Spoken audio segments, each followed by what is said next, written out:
मैंने उसकी मोल्स रखी है। इन क्वेश्चंस को कैसे करना है? Calculate the enthalpy change on freezing 1 mole of water at 10 degree. तो हमारे पास वाटर है 1 मोल एट 10 डिग्री। अच्छा, 10 डिग्री पे वाटर की स्टेट क्या होती है? लिक्विड। बेसिकली तुम्हारे पास लिक्विड फॉर्म ऑफ वाटर है एंड तुम्हें इसको कन्वर्ट करना है, लेके जाना है कहाँ पे? वाटर आइस, मतलब आइस मतलब सॉलिड।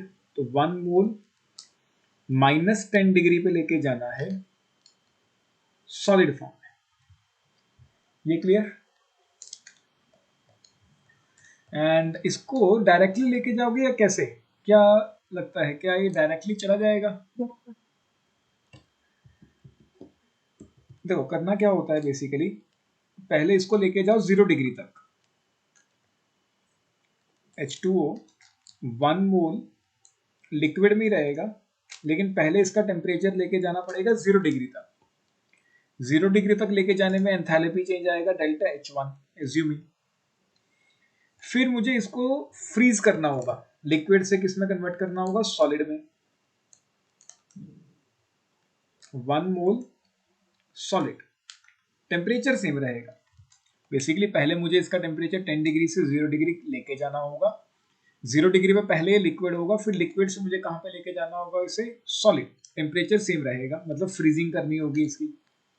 एक बार ये चला गया 0 डिग्री सॉलिड में, फिर मैं सॉलिड का टेम्परेचर कम कर सकता हूँ और -10 डिग्री तक लेके जा सकता हूँ। तो पहले प्रोसेस में डेल्टा H1 था, दूसरे में डेल्टा H2 एंड तीसरे में डेल्टा H3। तो नेट एंथैल्पी चेंज आएगा डेल्टा H1।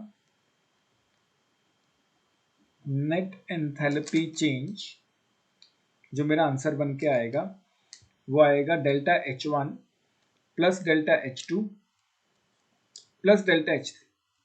तो बेसिकली मुझे ये 3 वैल्यूज निकालनी है। अगर मेरे पास ये 3 वैल्यूज आ जाए तो मेरा आंसर आ जाएगा। पहले तो ये बताओ, ये प्रोसेस क्लियर है या नहीं? सर ये एक बार दोबारा बता दो। देखो पहले अपने पास वाटर है जो लिक्विड स्टेट में है 10 डिग्री पे, ठीक।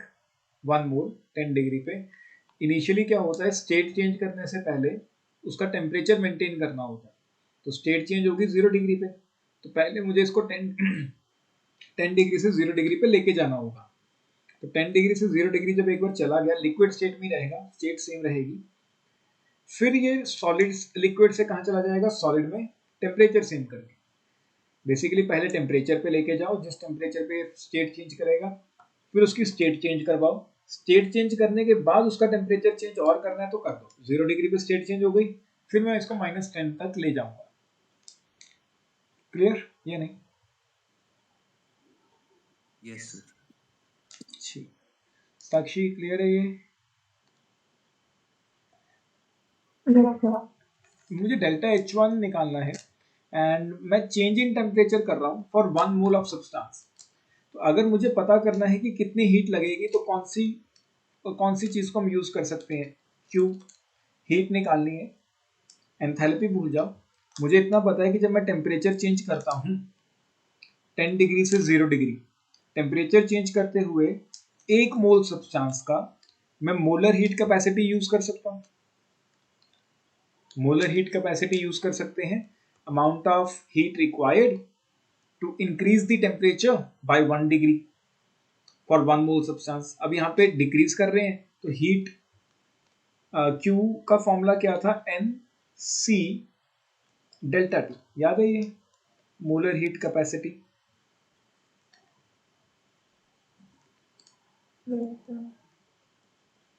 अच्छा, वहां पे हमें टेम्परेचर बढ़ाना होता था, यहाँ पे हमें टेम्परेचर क्या करना होगा? कम करना होगा। तो टेम्परेचर बढ़ाने के लिए हीट देनी पड़ती है, टेम्परेचर कम करने के लिए हीट क्या होगी? रिलीज। ये क्लियर है या नहीं? Because Q is positive to increase temperature, heat देनी पड़ती है एंड हीट रिलीज होगी जब टेम्परेचर क्या होगा? कम होगा। एंड Q अब देखो क्वेश्चन में तुम्हें कह रहा था कांस्टेंट प्रेशर, क्वेश्चन दोबारा पढ़ो, calculate the enthalpy change on freezing. अब देखो हमें जो हीट कैपेसिटीज दे रखी है वो कांस्टेंट प्रेशर पे दे रखी है, सी के पैर में पी लगाया गया है, पी लगाया गया है मतलब कांस्टेंट प्रेशर। तो हम भी अपना ना जो फॉर्मूला है वो कांस्टेंट प्रेशर पे अप्लाई करते हैं। जब मैं कांस्टेंट प्रेशर पे इसको लेके जाऊंगा तो ये बन जाएगा QP, this is minus n CP delta T. ठीक है, QP क्या होता है, डेल्टा H। तो बेसिकली डेल्टा H किसके बराबर आएगा, minus n CP delta T. यहां तक क्लियर है साक्षी, करणवीर, या नहीं? मोलर हीट कैपेसिटी का फॉर्मूला क्या था, Q is NC delta T. Temperature बढ़ाने के लिए हीट देनी पड़ती है पॉजिटिव, टेम्परेचर कम करने के लिए हीट रिलीज होगी तो नेगेटिव। एंड यहाँ पे डेल्टा टी हमेशा पॉजिटिव रहेगा, चेंज इन टेम्परेचर पॉजिटिव रखो। एंड QP, फिर मैंने क्वेश्चन में देखा कि मुझे C दिया हुआ था कांस्टेंट प्रेशर पे, तो मैंने भी कांस्टेंट प्रेशर पे कंडीशन अप्लाई कर दी। कांस्टेंट प्रेशर पे बन जाएगा QP, और QP होता है डेल्टा H, तो QP is NCP delta T, delta H is NCP delta T. यहां तक क्लियर है या नहीं?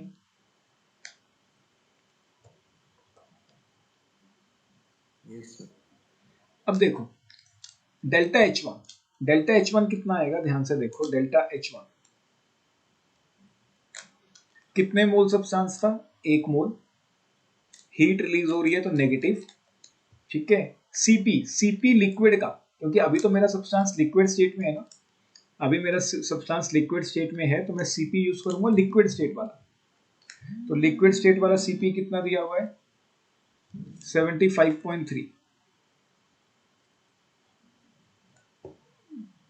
And NCP kilo joules per mole. And change in temperature, कितना टेम्परेचर चेंज करना है, 10 से लेके जाना है 0 पे, तो चेंज इन टेम्परेचर कितना आएगा, 10 डिग्री। ये क्लियर है या नहीं? तो डेल्टा H1 अपना आ गया -753। कोई भी डाउट? सर हम डेल्टा टी को भी नेगेटिव लिख सकते थे ना, अगर हीट को हाँ, पॉजिटिव। अगर तुम यहाँ पे बेसिकली हीट में माइनस नहीं लगाते हो, इसके दो तरीके हैं देखो, या तो ऐसे ये फॉर्मूला लगाते हो, if Q is -C delta T, तब तुम्हें डेल्टा टी हमेशा पॉजिटिव लेना है। या फिर तुम फॉर्मूला यही यूज करो, Q is NC delta T, and delta T की वैल्यू रखो final temperature minus initial temperature. अगर अब तुम यहाँ पे या तो पहले से माइनस लगा के रखो, या फिर तुम कैसे निकाल सकते थे, डेल्टा H1 इज, हम पहले से माइनस नहीं लगाते हैं, तो NCP delta T, finally temperature कितना है 0, इनिशियली कितना था 10, तो ऑटोमेटिकली माइनस आ जाएगा।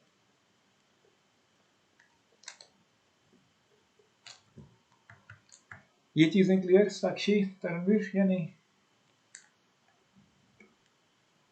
Yes sir. ठीक है, तो ये थोड़ा फॉर्मूलाज ध्यान में रखना कि अगर तुम साइन कन्वेंशन के अकॉर्डिंग चलते हो यहाँ पे कि माइनस लेना है, तब डेल्टा टी पॉजिटिव होना चाहिए, या फिर साइन कन्वेंशन के बिना चलते हो तो फाइनल माइनस इनिशियल कर लो, that will be more convenient मेरे हिसाब से, एंड ऑटोमेटिकली माइनस आ जाएगा। तो मैंने ये निकाला अभी तक कि अगर मेरे पास वाटर है लिक्विड स्टेट में, 10 डिग्री से उसको 0 डिग्री लिक्विड स्टेट में कन्वर्ट करने के लिए डेल्टा H1 में निकाल चुका हूँ। अब बारी आती है डेल्टा H2 की। ये प्रोसेस कौन सा है, लिक्विड से सॉलिड। अब क्वेश्चन देखते हैं, मेरे पास कोई डाटा दे रखा है, मेरे पास डेल्टा H फ्यूजन दे रखा है। फ्यूजन क्या होता था, सर मेल्टिंग। फ्यूजन होता था मेल्टिंग। तो बेसिकली मुझे दे रखा है सॉलिड से लिक्विड के लिए delta H value 6.03 kilo joule per mole, और अपने पास एक ही मोल सब्सटेंस है तो कोई चक्कर नहीं पड़ेगा। लेकिन हमें क्या चाहिए, लिक्विड से सॉलिड, तो रिएक्शन को रिवर्स कर देते हैं। तो लिक्विड से सॉलिड का डेल्टा H कितना हो जाएगा, -6.03।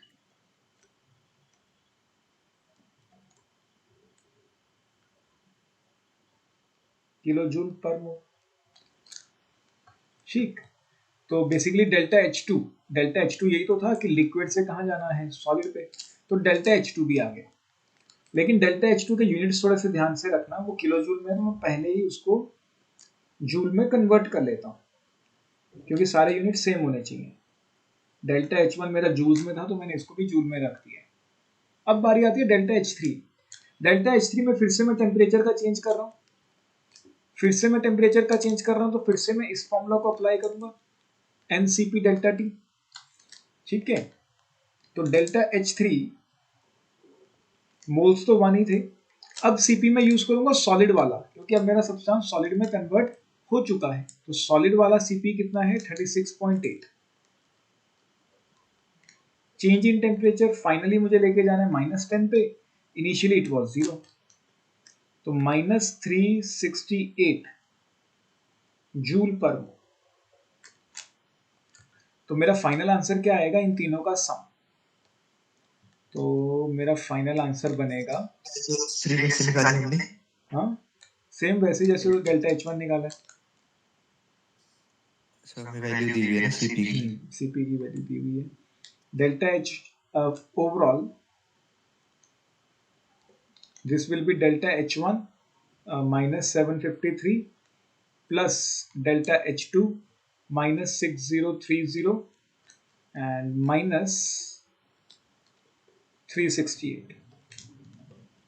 इसको ऐड अप करो कितना हुआ, 753 plus 6030 plus 368, 7151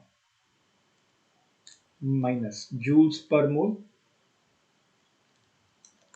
या फिर -7.1 किलो जूल पर। क्लियर या नहीं? दोबारा समझ लो एक बार। मेरे पास वाटर था लिक्विड स्टेट में 10 डिग्री पे, मुझे कन्वर्ट करना था वाटर -10 डिग्री सॉलिड। एकदम से नहीं होगा, पहले इसको सॉलिड में लेके जाना होगा। अब ऐसा नहीं है कि लिक्विड सीधा सॉलिड में चला जाएगा, पहले सॉलिड पे जिस टेम्परेचर पे सॉलिड में कन्वर्ट होगा वो टेम्परेचर लेके आना होगा। तो पहले 10 से मैं कहाँ गया, 0 पे, स्टेट सेम रखी है, फिर इसको स्टेट चेंज कराया है लिक्विड से सॉलिड पे टेम्परेचर सेम रख के, फिर टेम्परेचर चेंज फिर से किया -10 तक। तो 3 बार प्रोसेस किया है delta H one, delta H two and delta H three. जब टेम्परेचर कम ज्यादा करते हैं तो मुझे पता है मुझे हीट कैपेसिटी यूज करनी है, एंड पर मोल वाला डाटा दिया हुआ है, तो यहाँ से क्लियर होता है कि मुझे मोलर हीट कैपेसिटी यूज करनी है, जिसका फॉर्मूला होता है एनसी डेल्टा टी। तुम माइनस वाला भूल रहने देना चाहते हो तो रहने दो, डेल्टा टी ही रखो, फाइनल माइनस इनिशियल करो, ऑटोमेटिकली आंसर्स आ जाएंगे। ठीक है, तो Q का फॉर्मूला होता है एनसी डेल्टा टी, एंड लेकिन हमें क्वेश्चन में सीपी दिया हुआ था, तो कांस्टेंट प्रेशर, तो मैंने भी कांस्टेंट प्रेशर अप्लाई कर दिया, एंड मुझे पता है कि QP क्या होता है, डेल्टा एच, तो मेरा फॉर्मूला बन गया delta H is NCP delta T. तो फर्स्ट प्रोसेस में मेरे मोल्स थे 1, मोल्स 1 थे एंड 75.3 लिक्विड स्टेट की मोलर हीट कैपेसिटी दे रखी थी। Final temperature is 0, initially it was 10, तो जब सॉल्व करोगे तो -753 आ जाएगा। फिर क्वेश्चन में मुझे दिया हुआ था हीट ऑफ फ्यूजन, फ्यूजन होता है सॉलिड से लिक्विड, इतनी वैल्यू, लेकिन मुझे चाहिए था लिक्विड से सॉलिड, तो मैंने रिएक्शन को रिवर्स कर दिया एंड डेल्टा एच टू भी आ गया। फिर मैंने डेल्टा एच थ्री भी सेम इसी तरीके से निकाला। अब मेरे पास डेल्टा एच थ्री के लिए मोल्स कितने थे, 1, and molar heat capacity solid state की दे रखी है 36.8, finally temperature it is -10, initially 0, तो सॉल्व करके -368 आएगा, एंड इन तीनों को ऐड कर लो तो तुम्हारा ओवरऑल आंसर बन जाएगा। क्लियर? कोई भी दिक्कत, कुछ ना समझ आया हो? वाटर है लिक्विड स्टेट में, H2O लिक्विड स्टेट में, initially at a temperature of 90 degree. मुझे इसको लेके जाना है वाटर वेपर्स के अंदर at a temperature 100 degree assuming. तब भी हमें क्या करना पड़ता, पहले 100 डिग्री पे लेके जाना होता इसे, तो पहले ये H2O लिक्विड ही रहता, लेकिन 100 डिग्री पे इसको लेके जाना होता। फिर जब ये 100 डिग्री पे चला जाता तब मैं इसकी स्टेट चेंज करता वेपर्स के अंदर, तब यहाँ पे एंथैल्पी ऑफ वेपराइजेशन यूज होती। और यहाँ पे मोलर हीट कैपेसिटी के अकॉर्डिंग कैलकुलेशंस करके निकालना पड़ता। और अगर फर्दर टेम्परेचर बढ़ाना होता तो फर्दर फिर से टेम्परेचर इंक्रीज के लिए हीट कैपेसिटीज यूज होती। क्लियर? Yes, sir. क्वेश्चन में क्या कह रहा है? Calculate the enthalpies of solution of anhydrous barium chloride. देखो एंथैल्पी ऑफ सॉल्यूशन क्या था कि पानी में डाल के उसको एक्वस सॉल्यूशन में कन्वर्ट कर देना।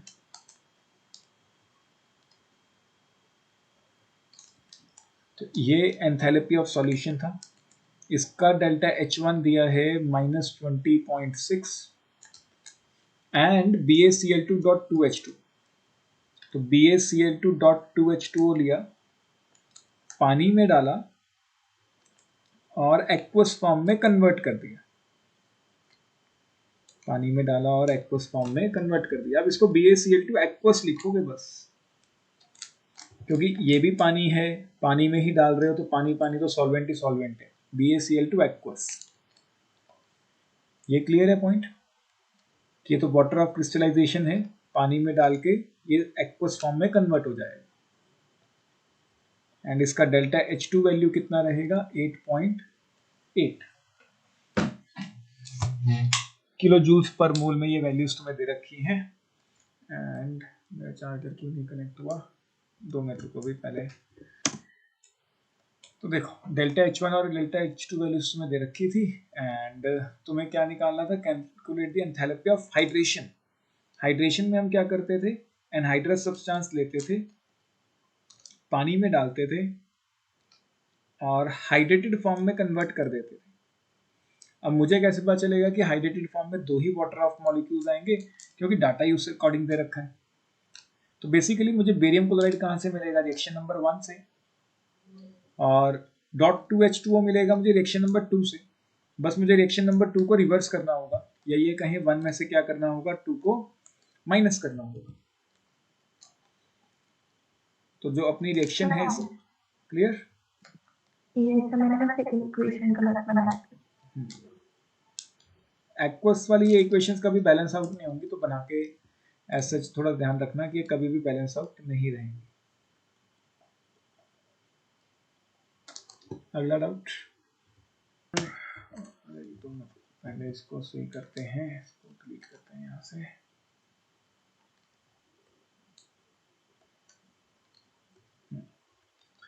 B part. The number of moles of carbon dioxide formed when 196.7 kilojoules of heat is produced. Okay. तो तुम्हें डाटा दिया हुआ था combustion of graphite, carbon plus O2 gives CO2 and इसका डेल्टा H वैल्यू तुम्हें दिया है -393.4 किलोजूल्स। इसमें तो ज़्यादा मुश्किल नहीं है। देखो जब हम 393.4 kilo joule of heat liberate out कर रहे हैं,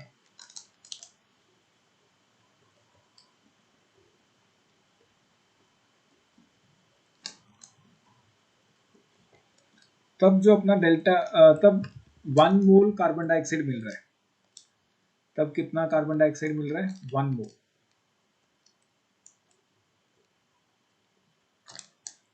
तो अगर हम 196.7 किलो जूल हीट चाहते हैं तो 1/393.4 इंटू 196.7, तो ये बन जाएगा तुम्हारा 196.7 divided by 393.4.5 mole CO2।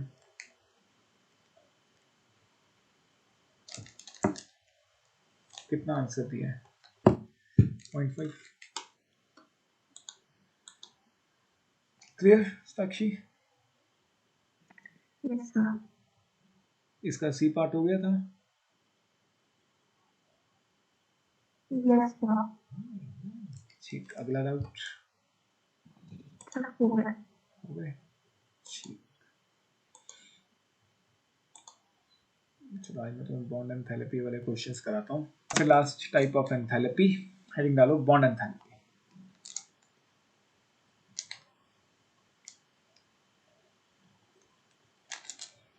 Bond enthalpy, देखो बॉन्ड एंथैल्पी क्या है?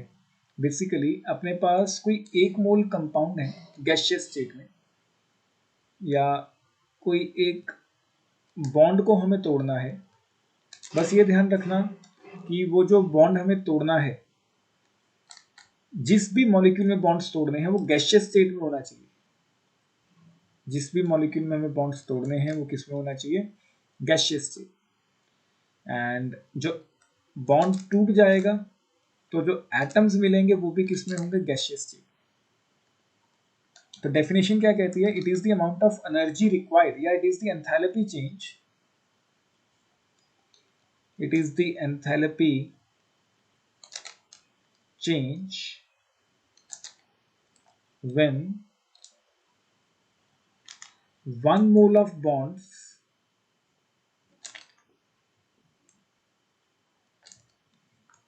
are broken. 1 mole of bonds are broken in a gaseous molecule. In a gaseous molecule, in order to obtain the respective gaseous atoms.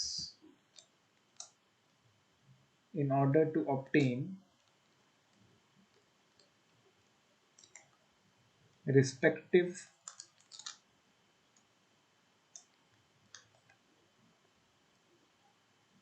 gaseous atoms. Basically हमें क्या करना है? एक मोल bond तोड़ने हैं, ठीक है।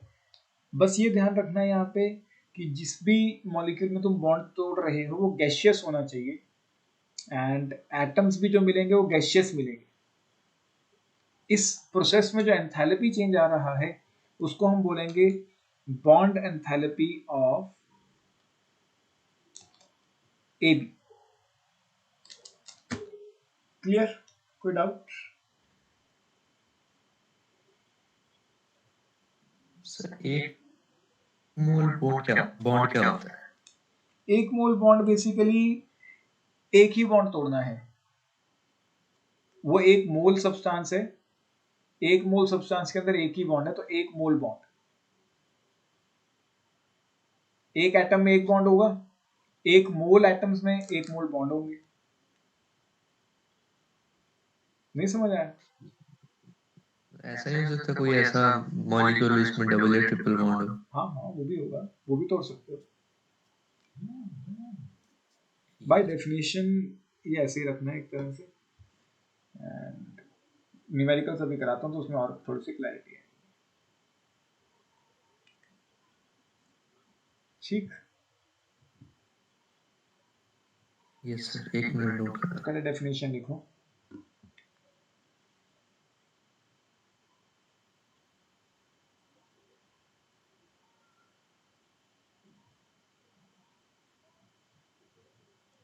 सर इसकी नोटेशन कैसे एक बार बताना।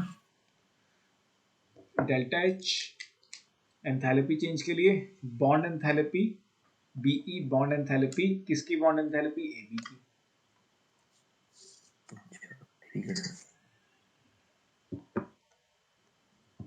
कई बार इसको हम ऐसे लिख दिया करेंगे बॉन्ड एंथैल्पी एबी, बस ऐसे ही लिखा करेंगे, डेल्टा एच लिखा ही नहीं करेंगे शॉर्ट में, मतलब बेसिकली।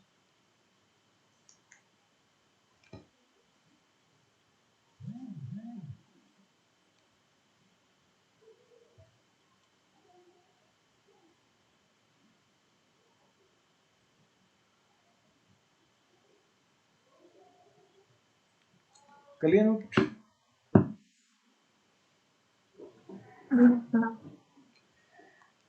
देखो हम लोगों ने एक फॉर्मूला किया था कि अपने पास कोई एक हाइपोथेटिकल रिएक्शन है, A gives B, A gives B, तो इस रिएक्शन का एंथैल्पी चेंज अगर हमने निकालना है तो हम करते थे enthalpy of formation of products minus enthalpy of formation of reactants. And अगर हमें एंथैल्पी ऑफ रिएक्शन निकालना है तो हम बॉन्ड एंथैल्पी की टर्म्स में भी निकाल सकते हैं। तो अब एक नया फॉर्मूला आएगा, enthalpy of reaction, this is bond enthalpies of reactant. यहाँ पे उल्टा है, वहां पे प्रोडक्ट माइनस रिएक्टेंट था, यहाँ पे रिएक्टेंट माइनस प्रोडक्ट है। अप्लाई कैसे करना है ये फॉर्मूला, ये अभी सिखाता हूँ, ये क्वेश्चंस के बिना समझ नहीं आएंगी चीजें। तो फिलहाल फॉर्मूला नोट कर लो, दोनों एक जगह नोट कर लेना। For any reaction enthalpy change can be calculated by two formulas. एक तो है एंथैल्पी ऑफ फॉर्मेशन, उसमें प्रोडक्ट माइनस रिएक्टेंट है, एंड एक है reactant minus product. Bond enthalpy की टर्म्स में उल्टा हो जाता है बेसिकली। फॉर्मूला लिखो, फिर इसके ऊपर एक क्वेश्चन बताता हूँ, उसको सॉल्व करते हैं।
देखो इस क्वेश्चन को सॉल्व करते हैं।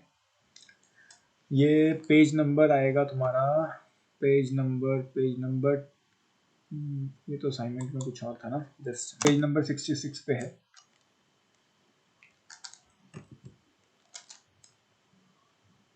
देखो क्वेश्चन क्या कह रहा है, calculate the enthalpy of the reaction. अब तुम्हें रिएक्शन की एंथैल्पी निकालनी है, तो या तो तुम्हें फॉर्मेशन का डाटा यूज दिया होगा या बॉन्ड एंथैल्पी। क्वेश्चन में हमें क्या दिया है, बॉन्ड एंथैल्पीज दी है। तो हमारा फॉर्मूला क्या लगेगा कि bond enthalpies of reactants minus bond enthalpy of product. अब इसको ध्यान से समझो, अप्लाई कैसे करना है। रिएक्टेंट के अंदर कितने मोल है, एक मोल है। पहले तो मोल देखो कितने मोल है, एक मोल। तो 1 इंटू कितने बॉन्ड्स हैं, दो कार्बन हाइड्रोजन बॉन्ड्स हैं। 1 इंटू दो तो कार्बन हाइड्रोजन बॉन्ड है, और दो बॉन्ड्स हैं कार्बन क्लोरीन के, जो हमें तोड़ने हैं। पहले moles multiplied by the bonds. दो बॉन्ड तो हैं कार्बन हाइड्रोजन के, दो बॉन्ड हैं कार्बन क्लोरीन के, माइनस प्रोडक्ट में क्या कोई ऐसी चीज है जिसके बॉन्ड्स हो, नहीं, सबके सब एटम्स हैं। तो प्रोडक्ट में तो कोई बॉन्ड ही नहीं है। जब कोई बॉन्ड ही नहीं होगा तो बॉन्ड एंथैल्पी कितनी रहेगी, 0। ये क्लियर है या नहीं?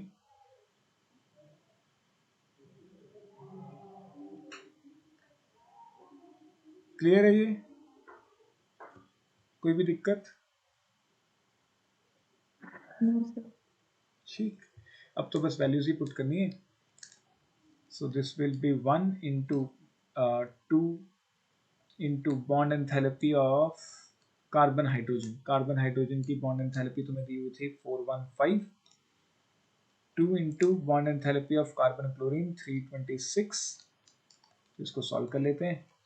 दिस विल बी 830 प्लस 652, ये बन जाएगा तुम्हारा 1482 किलो जूल पर मोल। क्लियर? कोई डाउट? अगेन यूनिट्स का थोड़ा ध्यान रखना कि दोनों की बॉन्ड एंथैल्पी के यूनिट सेम रहे। इस क्वेश्चन में सेम थे तो कोई इशू नहीं था, थोड़ा ये चीज़ों का ध्यान रखना बस। नोट करो इसे, फिर एक तो क्वेश्चन और करते हैं, समझ आ जाएंगी चीज़ें।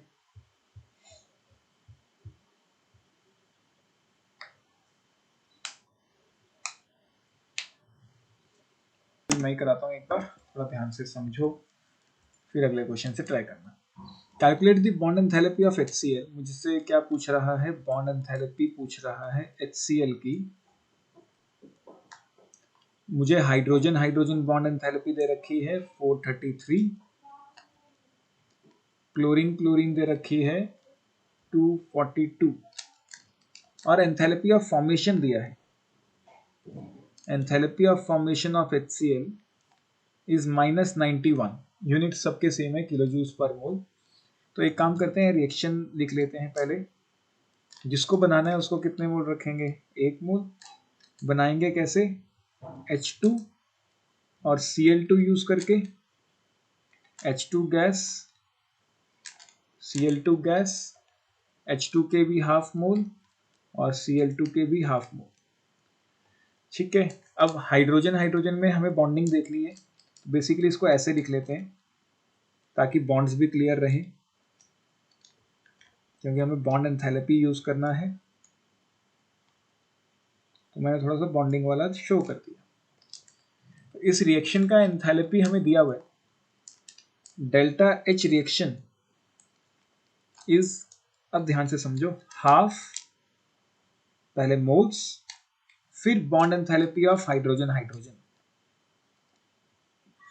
और कौन कौन है रिएक्टेंट में, half into bond enthalpy of chlorine chlorine. ये तो हो गए सारे के सारे रिएक्टेंट्स। अब बारी आती है प्रोडक्ट्स की, माइनस प्रोडक्ट्स। तो 1 मोल है into bond enthalpy of HCl। अब डेल्टा H रिएक्शन अपने को दे रखा था, डेल्टा H रिएक्शन कितना दिया हुआ है, -91, यूनिट सेम रखने हैं सबके बस। एंड HH की बॉन्ड एंथैल्पी दे रखी है 433, Cl2 की बॉन्ड एंथैल्पी दे रखी है 242, माइनस HCl की बॉन्ड एंथैल्पी दे रखी है -91। एंड बस इसे सॉल्व, नहीं, HCl की बॉन्ड एंथैल्पी निकालनी है, HCl की बॉन्ड एंथैल्पी निकालनी है, वो तो फॉर्मेशन था ना जो 91 था, तो हमें बॉन्ड एंथैल्पी निकालनी है। बस इसे सॉल्व करना है, एंड इसको सॉल्व करके अगर तुम आंसर निकाल रहे हो तो जो मेरे पास आंसर गिवन है उससे मैच हो जाना चाहिए अप्रॉक्स। इन्होंने किसी और मेथड से निकाला है, जो मेथड मैंने तुम्हें बताया तुम उससे ट्राई कर लो। 428.5 सर।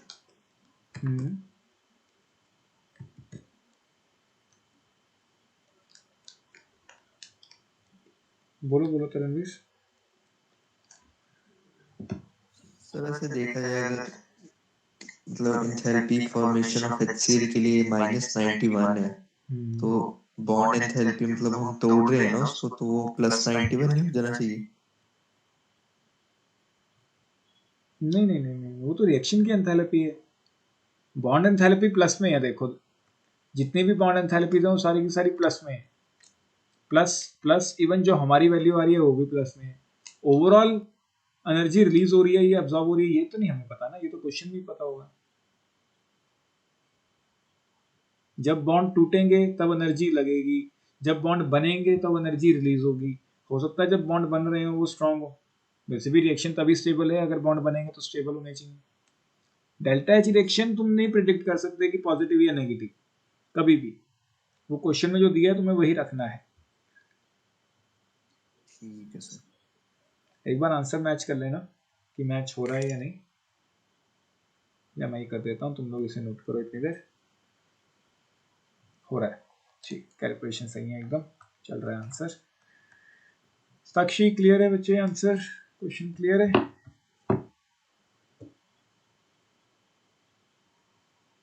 ट्राई करना चाहोगे वैसे, पहले इस क्वेश्चन को ट्राई करना चाहोगे? एक बार ट्राई करके देखो, ये तो फिर मैं कराता हूँ। चलो देखो। हाँ बताओ। हमें मतलब प्रोडक्ट में तो CH4 ही चाहिए। प्रोडक्ट में CH4 चाहिए, क्यों? CH बॉन्ड की निकालनी है ना। CH बॉन्ड की एंथैल्पी निकालनी है तो एक ऐसा मॉलिक्यूल लो जिसमें CH बॉन्ड हो, एंड डाटा के अकॉर्डिंग एक ही मॉलिक्यूल है जिसमें CH बॉन्ड है, CH4। उसके बॉन्ड्स तोड़ दो एंड उसको कन्वर्ट कर दो किसके अंदर, एटम्स के अंदर।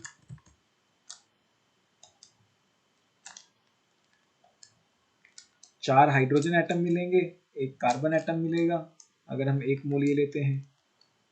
तो बेसिकली पहले मुझे इसकी एंथैल्पी निकालनी होगी, तभी मैं कार्बन हाइड्रोजन की बॉन्ड एंथैल्पी निकाल पाऊंगा।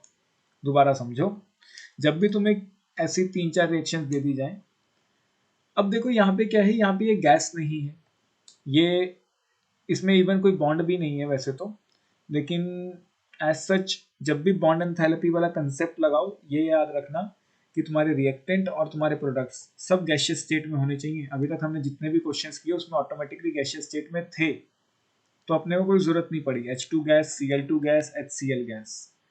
ठीक, यहाँ पे भी ऑटोमेटिकली सब कुछ गैस में था, लेकिन अगर गैस में नहीं है तो तुम्हें पहले या तो उसको गैस में लेके जाना है किसी भी तरीके से, या फिर इसके 2 मेथड हैं क्वेश्चन को करने के। देखो मैं दोनों मेथड्स बता देता हूँ। पहला मेथड क्या है कि बस मैंने ये देखा होता कि भी मेरा ये जो सॉलिड स्पीशी है, मुझे इसको गैस में कन्वर्ट करना है किसी तरीके से। तो अगर मुझे इसको गैस में कन्वर्ट करना है तो मैं एक काम करता हूं, अपनी रिएक्शन नंबर 1 में से रिएक्शन नंबर 2 को माइनस कर देता हूं। रिएक्शन नंबर 1 में से रिएक्शन नंबर 2 को क्या कर देता हूं, माइनस कर देता हूं। तो उससे क्या होगा, देखो carbon gas, carbon solid reaction number 1 plus 2 H2 gas gives, अच्छा माइनस रिएक्शन नंबर 2, नहीं रिएक्शन नंबर 3 को माइनस करना होगा ना, तो carbon solid gives CH4 gas reaction number 1 के प्रोडक्ट्स माइनस रिएक्शन नंबर 3 के प्रोडक्ट्स। तो अब इसको हम ऐसा कर सकते हैं कि सॉलिड से सॉलिड गया एंड ये इधर आके गैसियस फॉर्म में आ गया।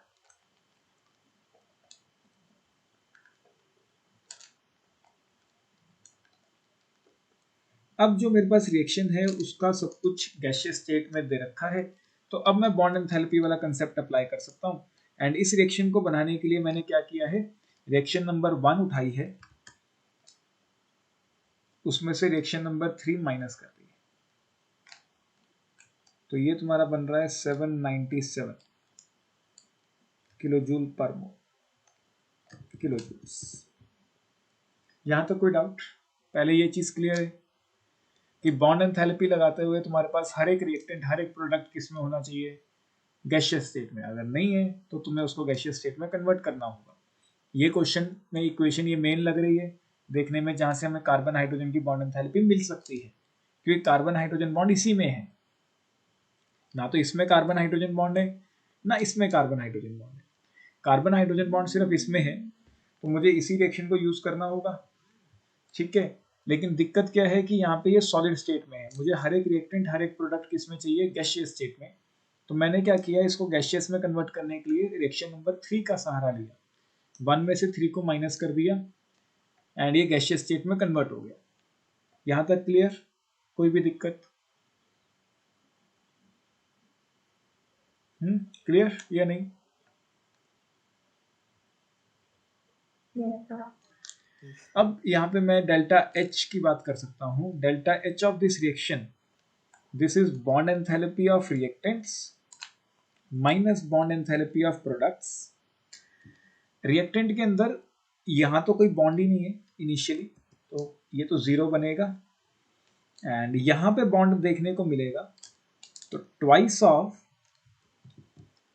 Bond enthalpy of hydrogen hydrogen bond, twice of bond enthalpy of hydrogen hydrogen bond minus moles कितने हैं, 1 इनटू, अगर अब तुम ध्यान से देखो तो CH4 में कितने बॉन्ड्स होते हैं, 4 बॉन्ड्स होते हैं।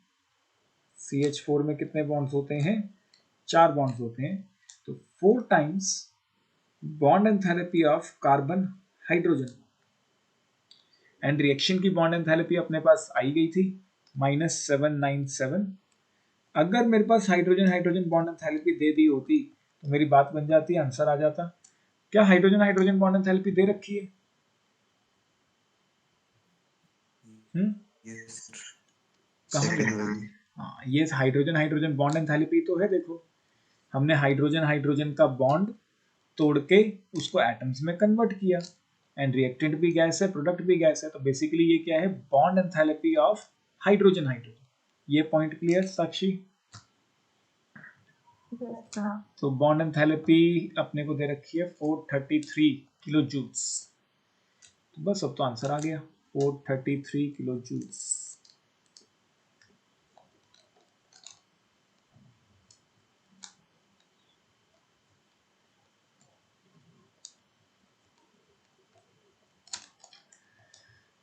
तो -797 minus 866, this is equal to -4 times bond enthalpy of carbon hydrogen.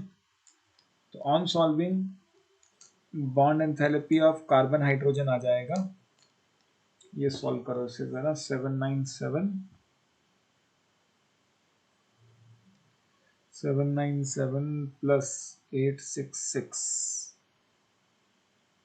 ये बनेगा 1663/4,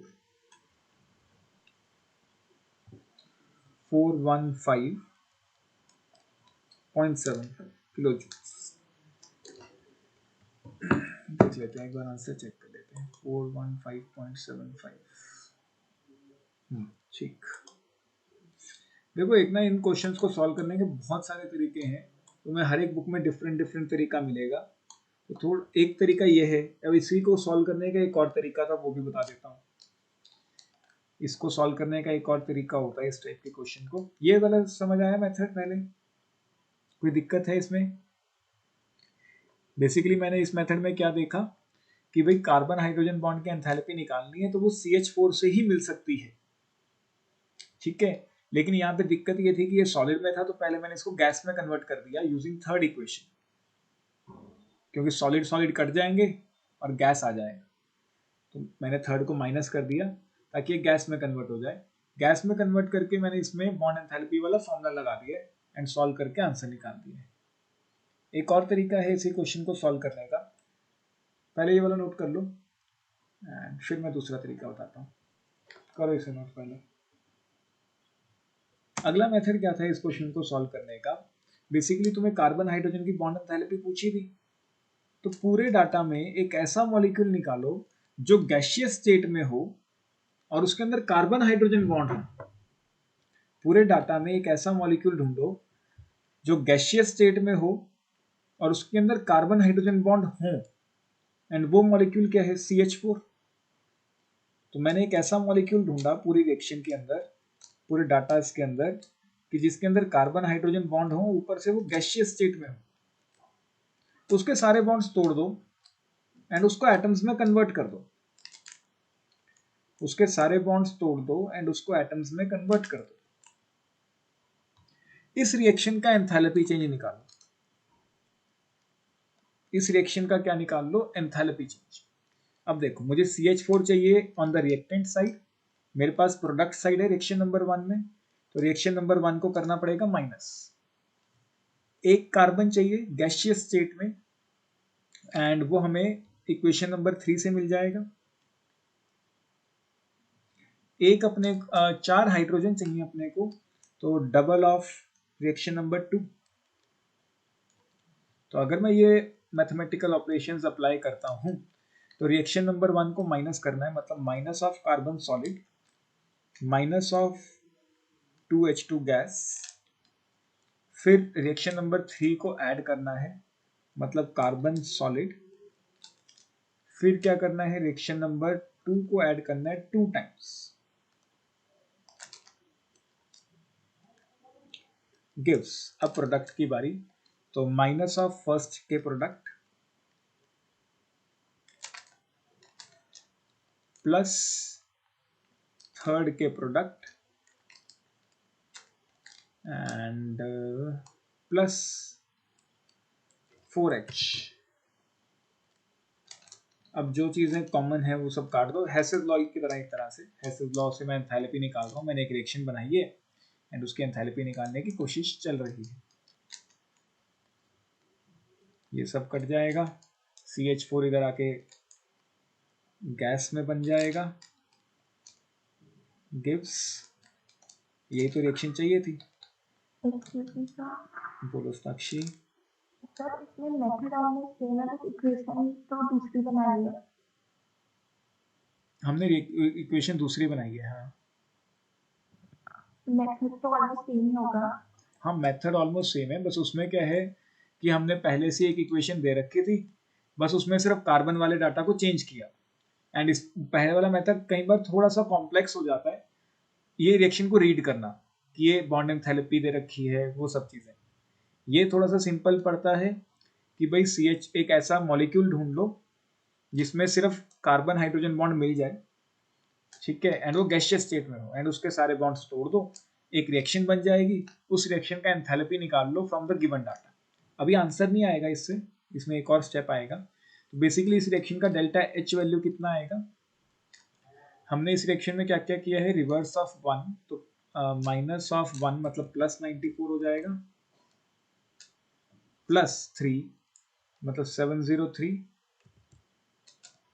माइनस डबल ऑफ दिस 866। तो अगर हम इस रिएक्शन का एंथैल्पी चेंज देखें तो ये आएगा अपने पास 94 + 703 -866 -69। ये रिएक्शन का एंथैल्पी चेंज आया।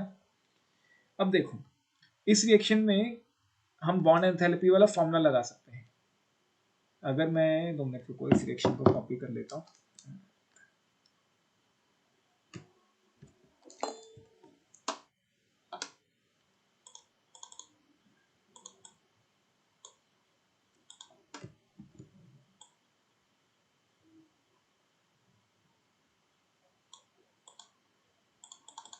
तो बेसिकली हम इस रिएक्शन का एंथैल्पी चेंज निकाल चुके हैं। अब इस रिएक्शन का एंथैल्पी चेंज किसके बराबर होगा, 1 into 4 times bond enthalpy of carbon hydrogen, और प्रोडक्ट में तो कोई बॉन्ड ही नहीं है तो 0। एंथैल्पी हम निकाल चुके हैं इसकी -69।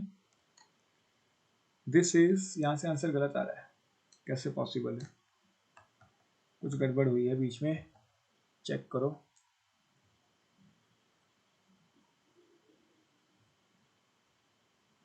प्लस था यहाँ प्लस था, रिएक्शन नंबर 3 को हमने ऐड किया था डबल करके, यहाँ पे चेंजेस कर दो, एंड ये प्लस था तो 94 + 703 94 + 703 + 866 1663। ये तो वही बन गई ना। हाँ वहीं पे आ जाएगा, सब मैटर मतलब लगभग सेम सा ही है, बस कहने का मतलब वो है कि कान उधर से पकड़ लो चाहे उधर से पकड़ लो। तो 1663 है, this is 4 times bond enthalpy of carbon hydrogen.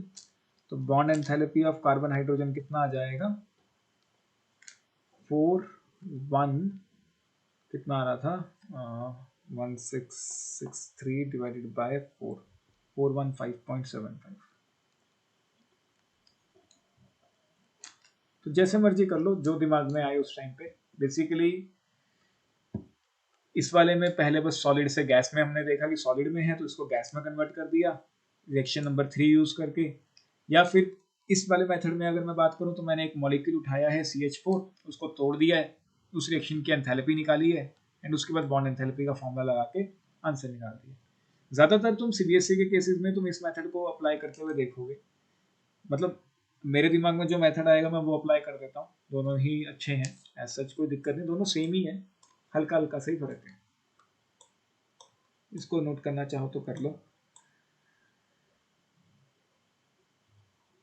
ये है, लेकिन जब सेकंड वाला अप्लाई करते हैं, बॉन्ड एंथैल्पी मतलब निकालते हैं, तो प्रोडक्ट की तो जीरो ही हो जाती है डायरेक्ट। हाँ इसमें प्रोडक्ट की 0 हो जाती है, बस सिर्फ फिर मतलब वो डिवाइड ही करना है सीधा सीधा बॉन्ड सेक के।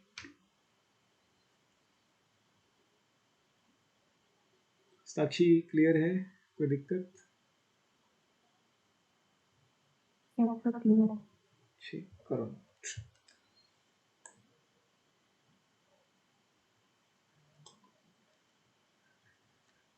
करें इस क्वेश्चन को ट्राई, करो इस क्वेश्चन को ट्राई करो। अगर हम इस क्वेश्चन में स्ट्रक्चर बनाएं तो C2H6 बनेगा कुछ इस तरीके का,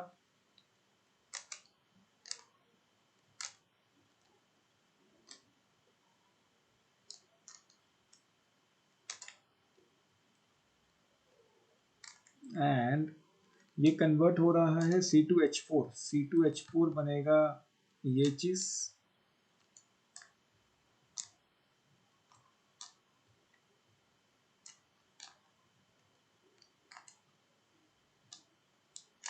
प्लस H2।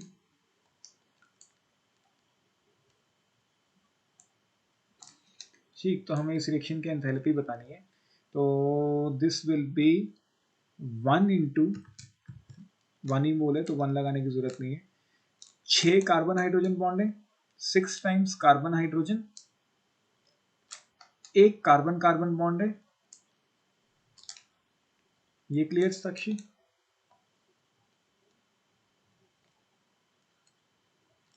माइनस प्रोडक्ट्स के अंदर एक तो कार्बन कार्बन डबल बॉन्ड है और 4 है carbon hydrogen bond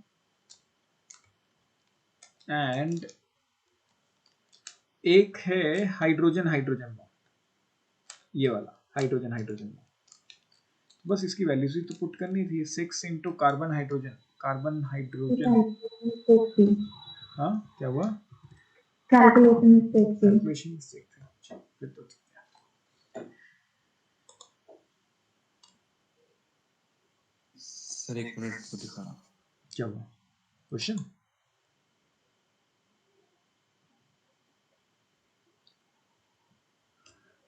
yes sir, done.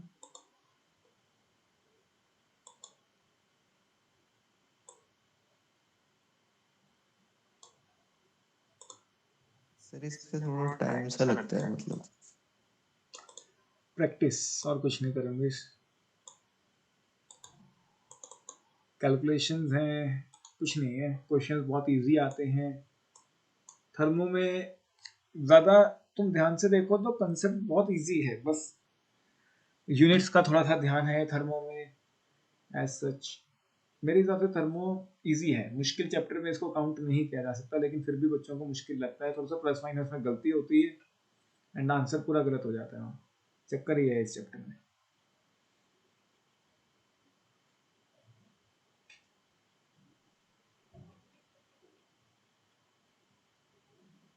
करो इस क्वेश्चन को ट्राई, फिर अगले क्वेश्चन अगले टॉपिक पे चलेंगे, एंट्रोपी।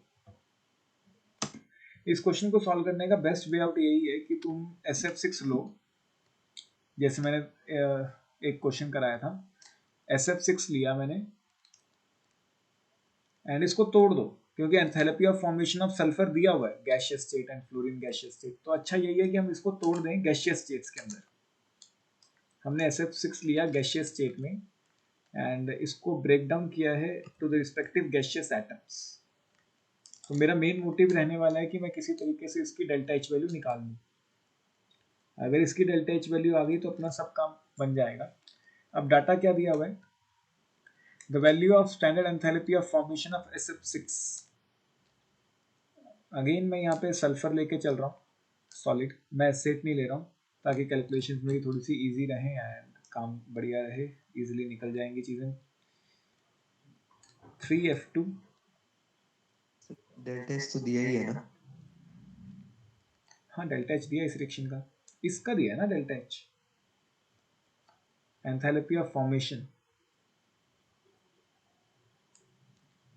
एंड सल्फर गैस की फॉर्मेशन। सल्फर गैस की फॉर्मेशन करनी है। अब ये थोड़ा सा ध्यान से समझें, सल्फर गैस मतलब सल्फर सॉलिड से गैस में लेके जाने का डाटा दे दिया गया है। सल्फर सॉलिड स्टेट में मैंने अज्यूम किया है कि एग्जिस्ट कर रहा है, तो फॉर्मेशन करनी है गैसियस स्टेट में। तो ये डेल्टा H वैल्यू कितनी दे रखी है तुम्हें, 275, और फ्लोरीन गैस की डाटा दिया हुआ है। फ्लोरीन गैस बनेगी कहाँ से, हाफ ऑफ F2 से। इसका डेल्टा एच भी दिया हुआ है 80 किलो जूल्स पर मोल।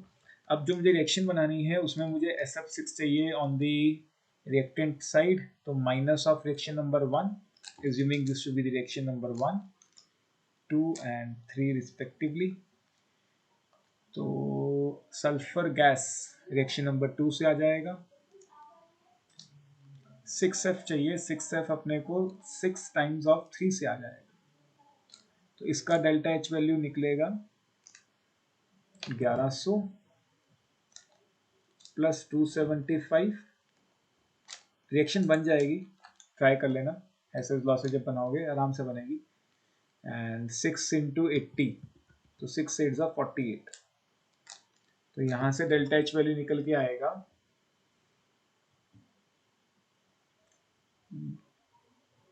1100 प्लस 275 प्लस 480, 1855। 1855 बेसिकली इस रिएक्शन का डेल्टा एच आ गया। अब यही डेल्टा एच किसके बराबर होगा? यही डेल्टा एच किसके बराबर होगा? 6 टाइम्स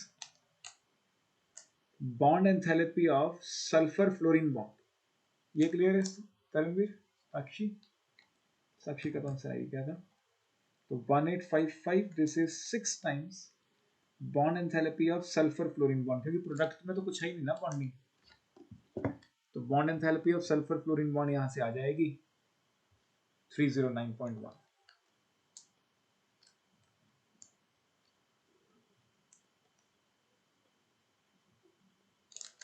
तो मैंने तुम्हें उस दिन ये वाला मेथड सिखाया था, दूसरे वाला। ये थोड़ा सा जब डाटा इस तरीके के फॉर्मेशन वाले आते हैं तो ये थोड़ा सा मुझे इजी लगता है सॉर्ट आउट करना चीज़ों। क्लियर या नहीं?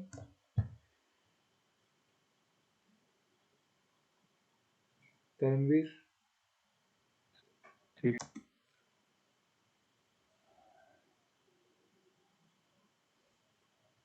चलो देखो, अपने पास एक रिएक्शन दे रखी है, 4 moles of NO2 gas plus O2 gives 2 moles of N2O5 gas, and इस रिएक्शन का डेल्टा एच अपने को दे रखा है -111। अब क्या कह रहा है कि अगर N2O5 सॉलिड फॉर्म में बना होता, कहने का मतलब ये है कि कह रहा है कि पूरी रिएक्शन सेम रखो, मुझे रिएक्शन बनानी है 4 moles of NO2 gas plus O2 gas gives 2 moles of N2O5 solid. Gas की जगह मुझे चाहिए सॉलिड, तब वैल्यू कितनी होती? और साथ में मुझे एक डाटा दे दिया है enthalpy of sublimation of N2O5। Sublimation of N2O5 मतलब N2O5 solid converting into N2O5 gas, liquid, sorry sublimation मतलब लिक्विड, सब्लिमेशन मतलब गैस। ये 54 तुम्हें दे दिया गया है। बेसिकली इन दोनों रिएक्शंस को मिला के गैस को मुझे सब्ट्रैक्ट करना है। गैस को सब्ट्रैक्ट करना है तो डबल करो, फर्स्ट रिएक्शन को एज इट इज रहने दो, फर्स्ट रिएक्शन को एज इट इज रहने देते हैं, माइनस डबल कर देते हैं सेकंड इक्वेशन को। अगर तुम ये करते हो, फर्स्ट रिएक्शन को एज इट इज रहने दो, NO2 गैस प्लस O2, ये तो फर्स्ट के हो गए, माइनस सेकंड के रिएक्टेंट्स। सेकंड रिएक्शन रिवर्स कर लिया पहले। हाँ, रिवर्स करके ऐड किया होगा, डबल करके। बात एक ही, यस सर। बात एक ही, जैसे मर्जी कर लो। तो दिस गिव्स, रिवर्स करना मतलब माइनस करना, एक तरह से जब मैं माइनस लगा रहा हूँ वो रिवर्स के लिए ही होता है कि रिवर्स कर दिया। This gives 2 moles of N2O5 minus double of N2O5, double of N2O5। तरणवीर, यहाँ तक कोई डाउट?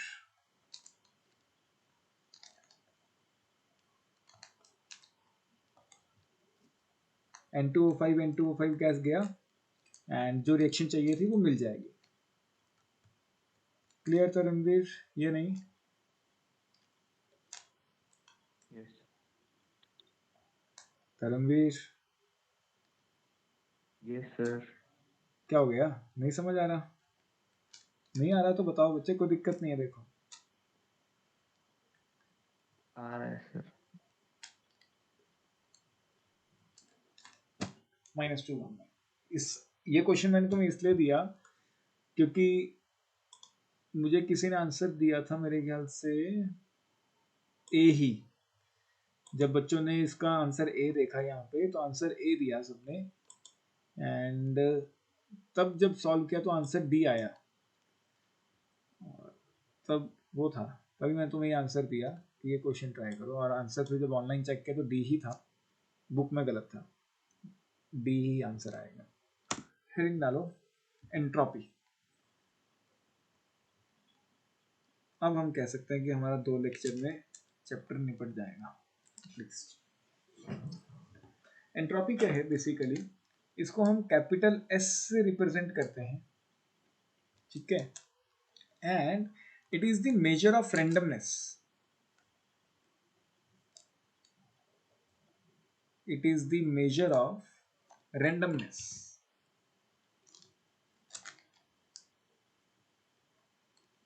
Randomness या हम कह सकते हैं disorderness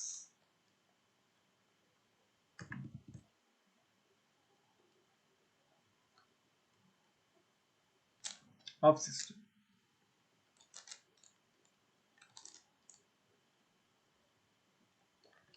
It is the measure of randomness या disorderness of system. More is the randomness, more is the entropy. More is the randomness,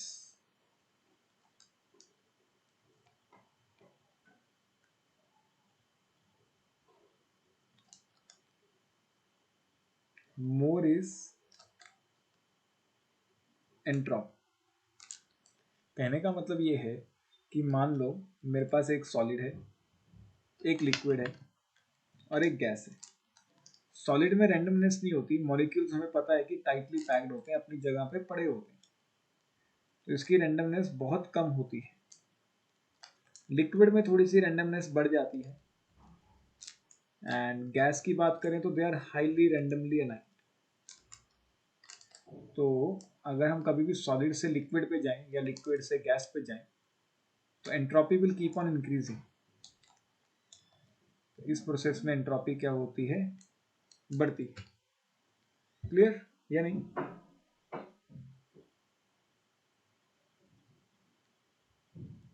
कोई भी दिक्कत? नोट करो पहले इसे, एंड इसके एसआई यूनिट्स थोड़े से ध्यान रखें। इसके एसआई यूनिट्स होते हैं जूल पर केल्विन पर मोल।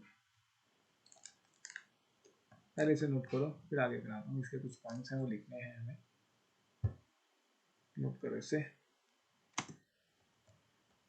ठीक, and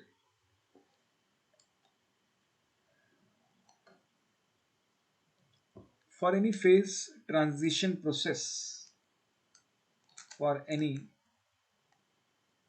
phase transformation process, for any phase transformation process, phase transformation मतलब सॉलिड से लिक्विड, लिक्विड से गैस, ऐसा कुछ, ठीक है। सॉलिड से लिक्विड या लिक्विड से गैस या सॉलिड से गैस, ये फेज ट्रांसफॉर्मेशन होते हैं, ठीक है। Entropy change is Q by T. Entropy change is Q by T. अब देखो हीट कैपेसिटी में आता था Q by delta T, heat capacity, और इसमें बहुत कम फर्क है। हीट कैपेसिटी में आता था Q by delta T, change in temperature. यहाँ पे कोई चेंज इन टेम्परेचर नहीं आएगा, यहाँ पे टेम्परेचर आएगा।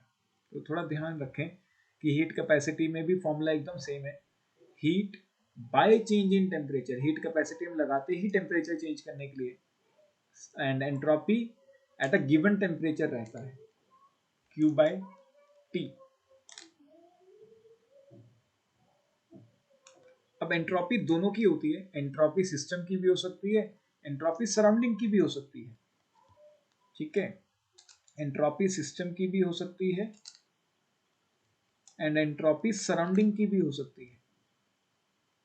क्वेश्चन में एंट्रोपी किसी की भी पूछी जा सकती है। अगर वो सिस्टम की एंट्रोपी पूछ रहा है तो हीट चेंज भी किसका आएगा, सिस्टम का, अपॉन टेम्परेचर, एंड अगर वो एंट्रोपी ऑफ सराउंडिंग पूछ रहा है तो this will be heat of surrounding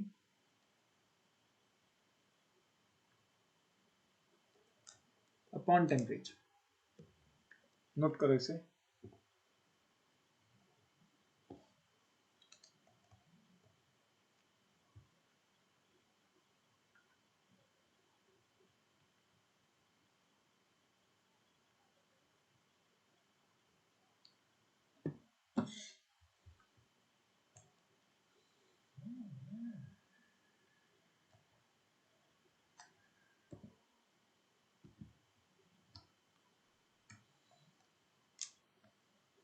इसी में अगर वो एंट्रोपी चेंज टोटल पूछ ले, टोटल एंट्रोपी चेंज,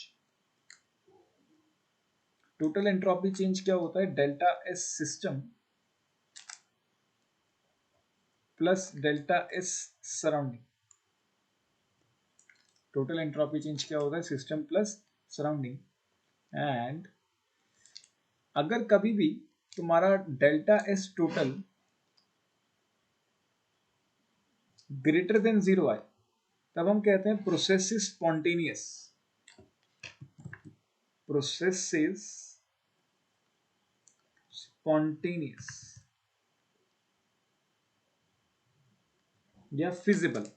स्पॉन्टेनियस कह सकते हैं या फिजिबल, मतलब वो प्रोसेस हो सकता है। अगर कभी भी तुम्हारा delta S total less than 0 आता है तब हम कहते हैं कि प्रोसेस इज नॉन स्पॉन्टेनियस या नॉट फिजिबल।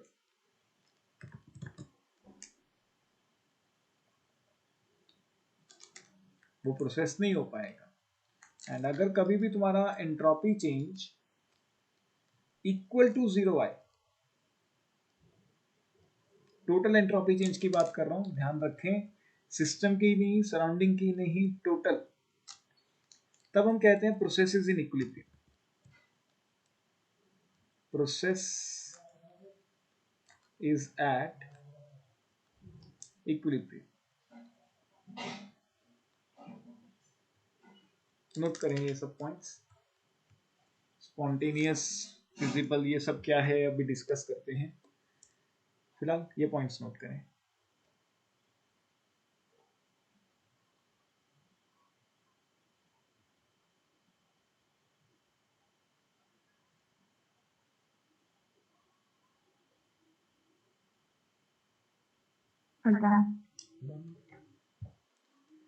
तरणवीर लिख लिया?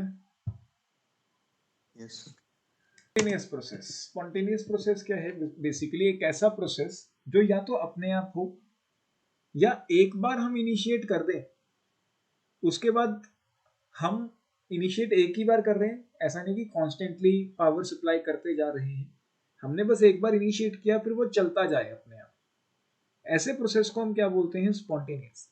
दोबारा समझो, एक ऐसा फिजिकल या केमिकल प्रोसेस जो या तो अपने आप हो, अंडर गिवन कंडीशंस में अकर बाय इटसेल्फ और थ्रू इनिशिएशन। इनिशिएशन मतलब एक बार हमने स्टार्ट कर दिया, उसके बाद वो अपने आप होता रहे without any assistance of external agency, मतलब एक्सटर्नली हमें कोई भी पावर सप्लाई ना देनी पड़े, ऐसा कुछ। ऐसे प्रोसेसेस को हम बोलते हैं स्पॉन्टेनियस प्रोसेस, जो या तो अपने आप हो रहा हो या फिर एक बार हमने इनिशिएट कर दिया उसके बाद अपने आप बिना किसी पावर सप्लाई के चलता जाए। क्लियर ये नहीं?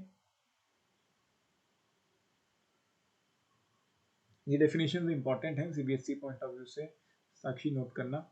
कोई एक एग्जांपल बताओगे स्पॉन्टेनियस प्रोसेस का? कोई एक? साक्षी?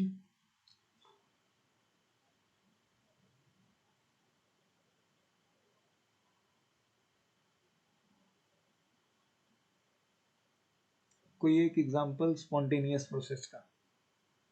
बहुत सारे होते हैं, कोई एक डे टू डे लाइफ में बहुत सारे एग्जांपल्स देखे हैं हमने। फायर क्या चीज? क्या चीज?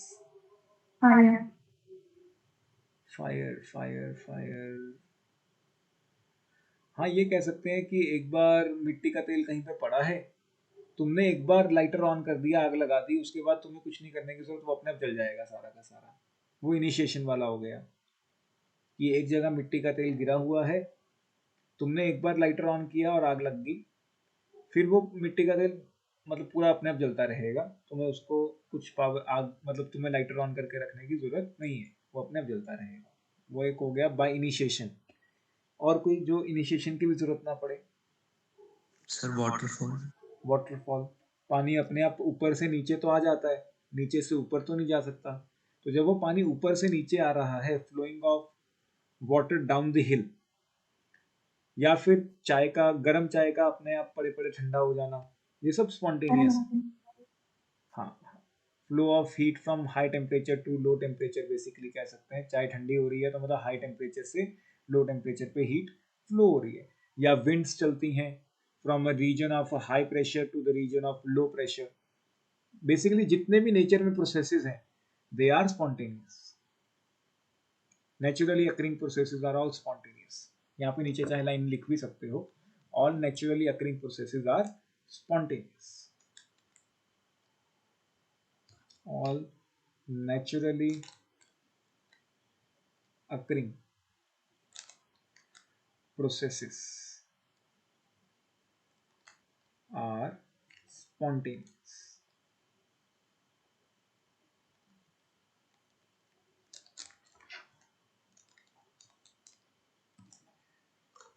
इसके एग्जांपल्स लिखने हैं हमने, तो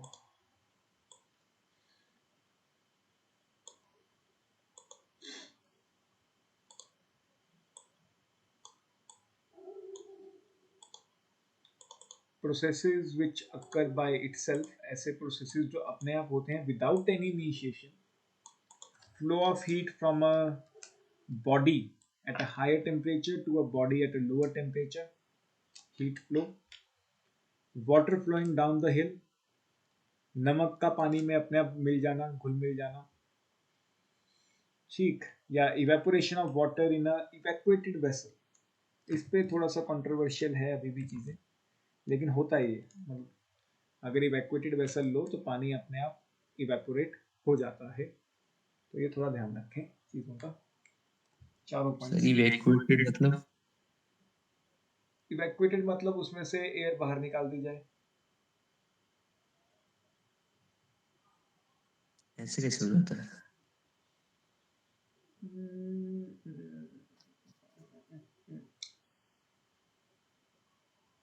एटमॉस्फेयर में पानी ऐसे तो नहीं समझ आएगा।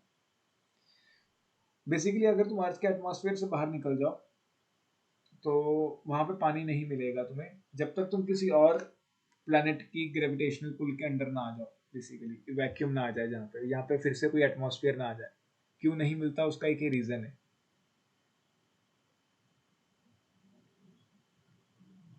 साइंटिस्ट आज तक इस पॉइंट को एक रीजन मानते आए हैं कि अगर तुम अर्थ के एटमॉस्फेयर से बाहर निकल जाते हो तो वैक्यूम आ जाता है, प्रेशर जीरो हो जाता है, इसीलिए वहां पे पानी नहीं है। एंड पानी तब तक नहीं मिलेगा जब तक तुम किसी और प्लैनेट में ना पहुंच जाओ, मतलब उसके अपने एटमॉस्फेयर में ना पहुंच जाओ, ठीक। बेसिकली थोड़ा सा ध्यान रखें तीनों चारों यस। पॉइंट। उसके बाद ऐसे कुछ प्रोसेसेस जो हमें इनिशिएट करने पड़ते हैं, कोई भी केमिकल प्रोसेस है जो एक बार हमें इनिशिएट करना पड़ता है। सर वो लिखना था। हाँ हाँ, अभी उसी पेज पर लेके जा रहा हूँ, सेटिंग कर रहा हूँ बस इसकी।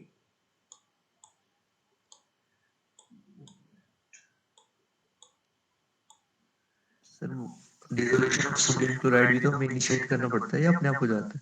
नहीं, हम तो नमक डाल देते हैं, अपने आप घुल जाता है, प्रोवाइडेड कि अमाउंट अब वो हो, अमाउंट के ऊपर रिस्ट्रिक्शंस आ जाती हैं फिर यहाँ।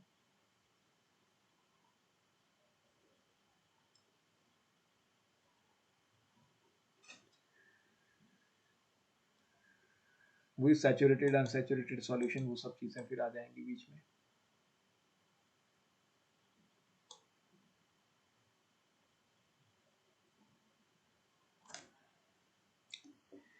एंड कुछ ऐसे प्रोसेसेस जो इनिशिएट करने पे होते हैं, उनके एग्जांपल लिख लेते हैं। Combination of gaseous hydrogen and oxygen, hydrogen भी हमारे एटमॉस्फेयर में है, ऑक्सीजन भी हमारे एटमॉस्फेयर में है, लेकिन जब तक हम इलेक्ट्रिक स्पार्क नहीं देंगे तब तक वाटर नहीं बनेगा। एक बार हमने इलेक्ट्रिक स्पार्क प्रोड्यूस करा, वाटर बनता रहता है, फिर इस रिएक्शन को जब तक सप्लाई मिलती है तब तक रिएक्शन चलती जाती है। बर्निंग रिएक्शंस, मीथेन की बर्निंग अपने आप शुरू नहीं होगी, एक बार हमें इग्नाइट करना पड़ता है। एक बार हमने इग्नाइट कर दिया, उसके बाद जो रिएक्शन में से हीट बाहर आती है, एक्सोथर्मिक रिएक्शंस होती हैं, all combustion reactions are exothermic, तो वही हीट सप्लाई होती रहती है रिएक्शन को कैरी आउट करने के लिए। दोबारा सुनो, कंबशन रिएक्शंस कभी भी अपने आप नहीं होती हैं, एक बार हमें हीट करना पड़ता है, इग्नाइट करना पड़ता है। एक बार रिएक्शन स्टार्ट हो गई, उसके बाद ये रिएक्शंस एक्सोथर्मिक होती हैं, जो हीट इवॉल्व होती है वही फर्दर रिएक्शन को कैरी आउट करने में सफिशिएंट होती है, हमें इग्नाइट करना बार बार नहीं पड़ता है, बस एक बार स्टार्ट करना पड़ता है। क्लियर या नहीं?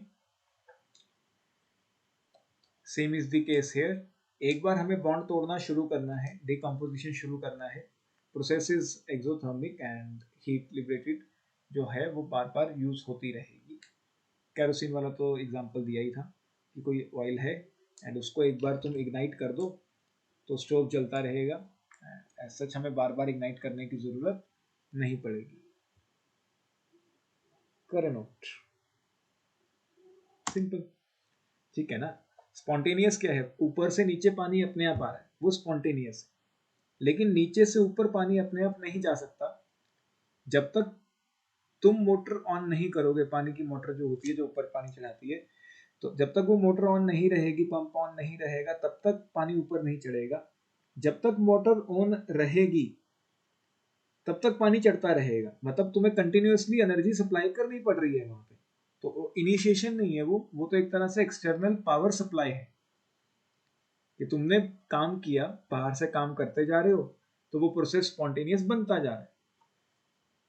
समझ आया या नहीं? मतलब ना तो वो काम अपने आप हो रहा है, ना ही वो इनिशिएशन पे हो रहा है। हाँ, ऐसा नहीं है कि नॉन स्पॉन्टेनियस को हम कर ही नहीं सकते, तुम एक्सटर्नल पावर सप्लाई दे दो, एक नॉन स्पॉन्टेनियस प्रोसेस को तुम कैरी आउट कर सकते हो। तुम्हें एक बॉल को ऊपर चढ़ाना है, ठीक है, बॉल को ऊपर चढ़ाना है तो अपनी फोर्स लगाओ एंड ऊपर चढ़ाते चलो जब तक जहां तक लेके जाना है। पानी को ऊपर चढ़ाना है तो मोटर ऑन करो, जब तक मोटर ऑन रखोगे तब तक पानी ऊपर चढ़ता रहेगा, सिंपल। तो some examples of non-spontaneous processes, a gas diffusing from a low pressure to a high pressure, ऐसा नहीं होता है। heat flowing from a body at a lower temperature to a high temperature, चाय पड़ी पड़ी अपने आप गर्म नहीं हो सकती, तुम्हें बाहर से इसको हीट अप करना होगा अगर वो गर्म करनी है। Flowing up, water flowing up a hill. कोई भी दिक्कत? क्लियर या नहीं? नोट करो इन्हें भी, फिर आगे करते हैं।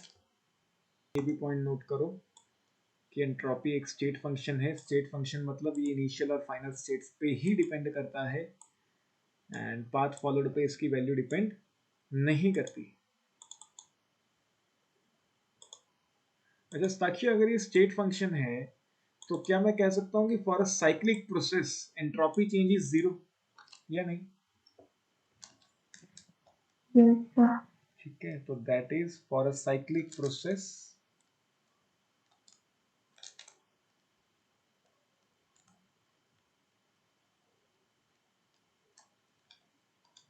entropy change is 0.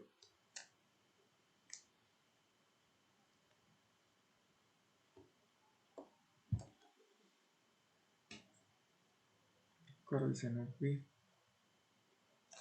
Of entropy, ये हर एक पॉइंट बहुत ज्यादा इंपॉर्टेंट है, वैसे तो मैंने आधे पॉइंट डिस्कस कर लिए हैं।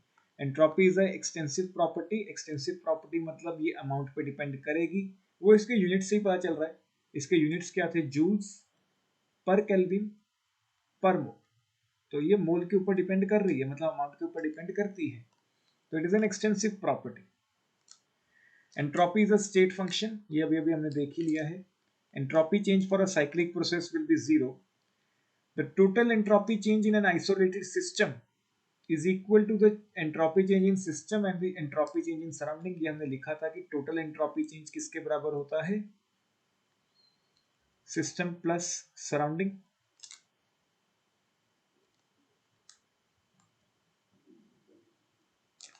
And reversible process equilibrium, reversible होता है इक्विलिब्रियम। इक्विलिब्रियम में जितने भी प्रोसेसेस होते हैं वो रिवर्सिबल होते हैं। तो इक्विलिब्रियम पे delta S is zero, total delta S is zero. Irreversible पे total delta S is greater than zero. Irreversible मतलब स्पॉन्टेनियस, यहाँ पे इरिवर्सिबल के बाद ब्रैकेट में लिखना स्पॉन्टेनियस। एंड यूनिट्स हमने पता कर ही लिए हैं। It is the measure of randomness, ये भी हमें पता है। Entropy of a perfect crystalline crystal at absolute zero is zero. ये लाइन समझाओगे लास्ट वाली? Entropy of a perfect crystal at absolute zero is zero.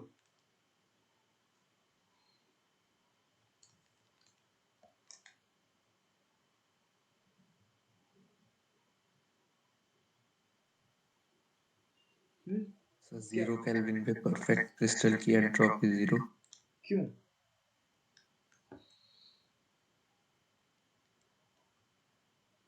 Absolute zero होता है 0 केल्विन, ये तो क्लियर है। लेकिन 0 केल्विन पे ऐसा क्या है कि एंट्रोपी जीरो है?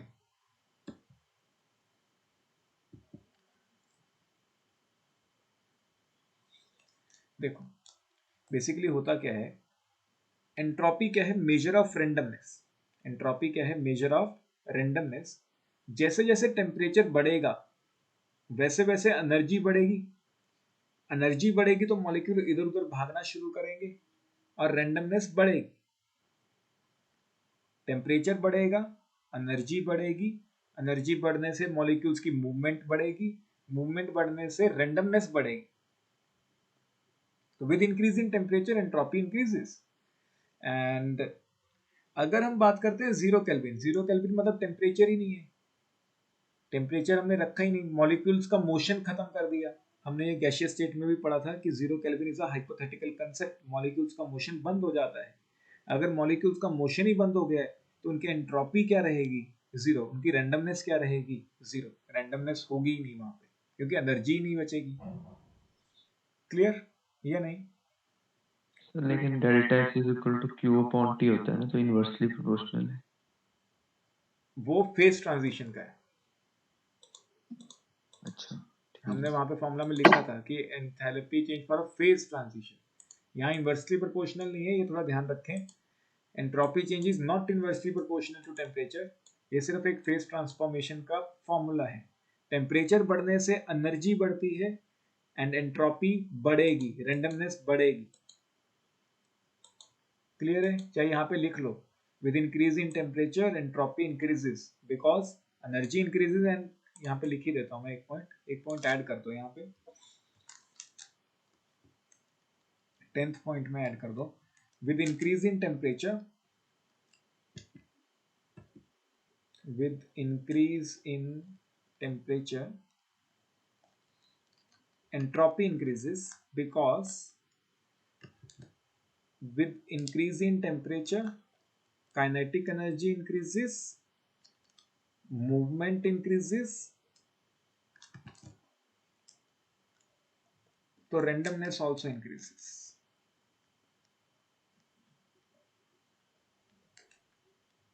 करें से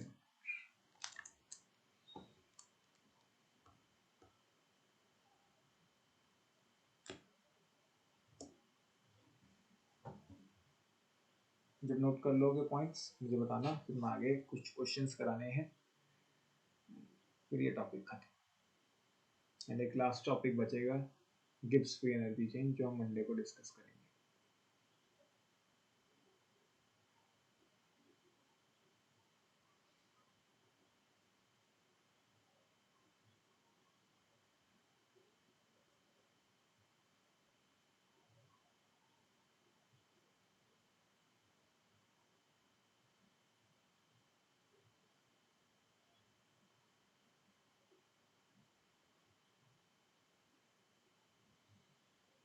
बेसिकली मेन चैप्टर तो खत्म हो गया। गिब्स फ्री एनर्जी चेंज में इंपॉर्टेंट टॉपिक्स हैं, लेकिन एज सच मेरे अकॉर्डिंग तो मेन चैप्टर था चांस एंथैल्पीज वाला।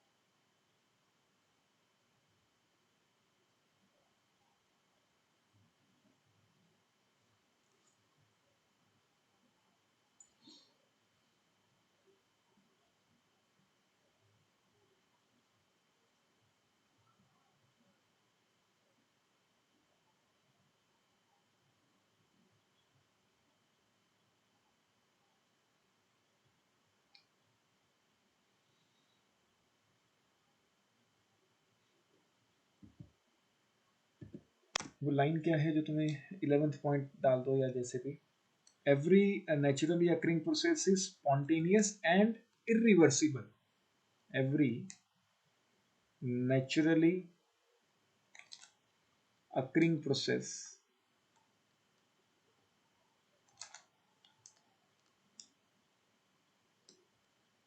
is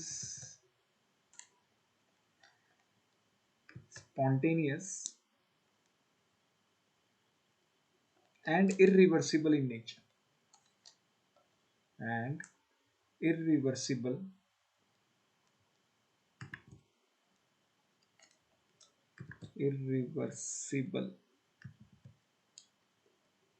क्या हो गया, मैं क्यों कर रहा है? Every naturally occurring process is spontaneous and irreversible in nature.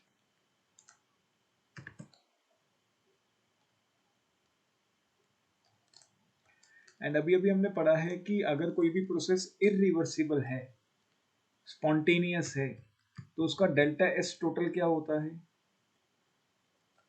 0। तो हम ये कह सकते हैं कि एंट्रोपी ऑफ द यूनिवर्स, क्योंकि यूनिवर्स में कैसे प्रोसेसेस हो रहे हैं? नेचुरल प्रोसेसेस तो चलते जा रहे हैं। यूनिवर्स में क्या है? नेचुरल प्रोसेसेस अक्कर करते जा रहे हैं, तो वो स्पॉन्टेनियस है, इरिवर्सिबल है। तो यूनिवर्स की एंट्रोपी क्या होती जा रही है? टोटल मतलब system plus surrounding. System plus surrounding क्या होता है? यूनिवर्स। ठीक है ना? टोटल का मतलब क्या है? System plus surrounding. And starting में हमने कहा था कि सिस्टम प्लस सराउंडिंग किसके बराबर है? यूनिवर्स के। तो मतलब यूनिवर्स की एंट्रोपी बढ़ती जा रही है, ग्रेटर देन 0 मतलब वो इंक्रीज होती जा रही है। That is entropy of universe. Entropy of universe is constantly increasing.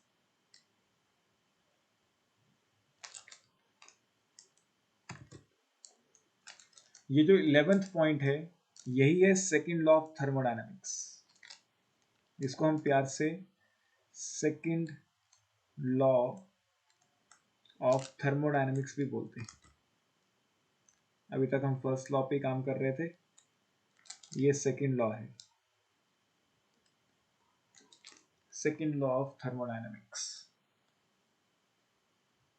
कि जितने भी नेचुरली अकरिंग प्रोसेसेस हैं वो स्पॉन्टेनियस हैं, irreversible हैं, and their entropy is always greater than 0. That is, entropy of the universe is constantly increasing. तभी तो कहते हैं कि एक टाइम पे आके यूनिवर्स खत्म हो जाएगा। ये एक थ्योरी है बेसिकली, कि एक टाइम पे आके यूनिवर्स खत्म होगा। क्यों? क्योंकि कोई ना कोई तो लिमिट होगी एंट्रोपी की। यूनिवर्स की एंट्रोपी की भी एक लिमिट होगी। जब वो लिमिट रीच हो जाएगी, उसके बाद एंट्रोपी बढ़ना बंद कर देगी। एंट्रोपी बढ़ना बंद हो जाएगा तो जितने भी नेचुरली अकरिंग प्रोसेसेस है वो सब बंद हो जाएंगे, and universe will come to an end. क्योंकि हमारे जितने भी नेचुरली अकरिंग प्रोसेसेस है वो क्या है? स्पॉन्टेनियस है, इरिवर्सिबल है, जिसके कारण एंट्रोपी बढ़ती जा रही है। जिस दिन एंट्रोपी अपनी मैक्सिमा वैल्यू रीच कर गई, उस दिन जितने भी नेचुरली अकरिंग प्रोसेसेस है वो सब के सब बंद हो जाएंगे, and universe will come to an end. ये एक बेसिकली छोटी सी एक थ्योरी है। एंड जो हमने यहाँ पे लिखा है, entropy of a perfect crystalline substance eight absolute 0 is 0, ये थर्ड लॉ है, थर्ड लॉ ऑफ थर्मोडायनेमिक्स। मैं बाद में भी लिखवाऊंगा जब लॉज लिखवाऊंगा, लेकिन फिलहाल वैसे अगर मार्क करना है यहीं पे, तो this is third law of thermo.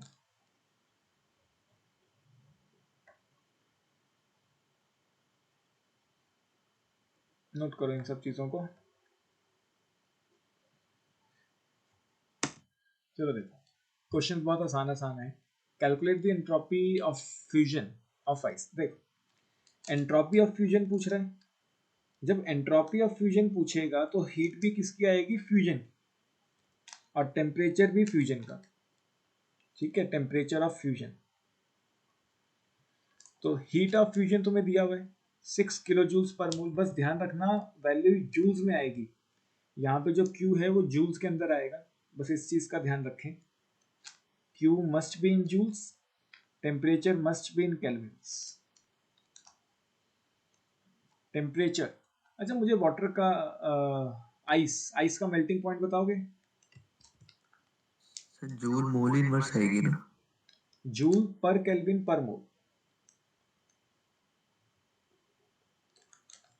नहीं, heat of fusion. Joule per मोल, हाँ कोई इशू नहीं, पर मोल तो हमारे यूनिट्स में है ही। ठीक। Temperature melting point of ice कितना होता है? 273। 0 डिग्री या 273 केल्विन। बस इस छोटी सी वैल्यू को सॉल्व करना है। बेसिकली इसमें क्वेश्चन ज़्यादा मुश्किल नहीं बनते हैं, ऐसे डायरेक्ट क्वेश्चन है बहुत। एंड जब तुम इसको सॉल्व करोगे ये आएगा 21.97।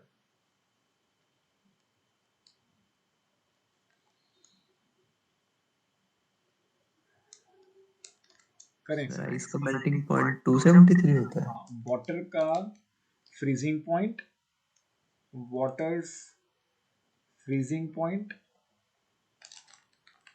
और आइस का मेल्टिंग पॉइंट दोनों 0 डिग्री माने जाते हैं।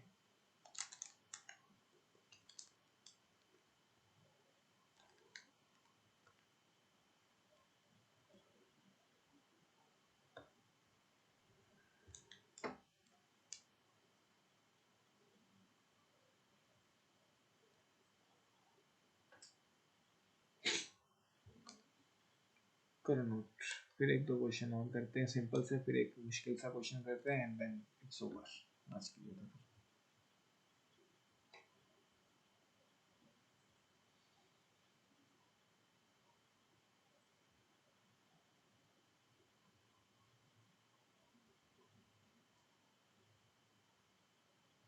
चलो जितना मैं वैसे सोचा था उतना हो गया। मुझे यही था कि एंट्रोपी निकल जाए, अगर आज में एंट्रोपी निकलती है तब मंडे को चैप्टर खत्म होगा, अदरवाइज नहीं हो पाएगा। लेकिन आज में निकल गई है।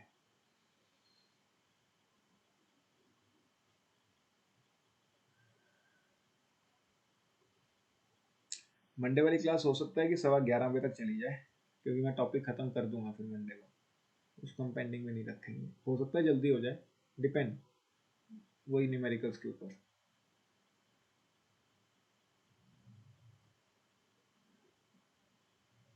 साक्षी में तुम्हें लॉग सिखाया था ना, लॉग एंटी लॉग?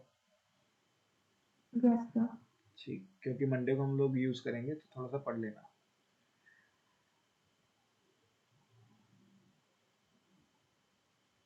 इक्विलिब्रियम में बेसिकली यूज आएगा वो मेन। तो लिख लिया क्वेश्चन, करें अगला।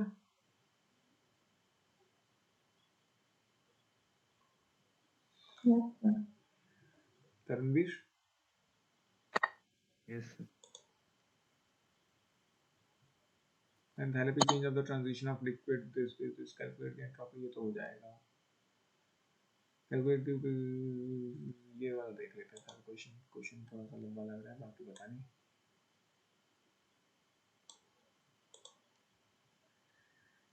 करो ट्राई।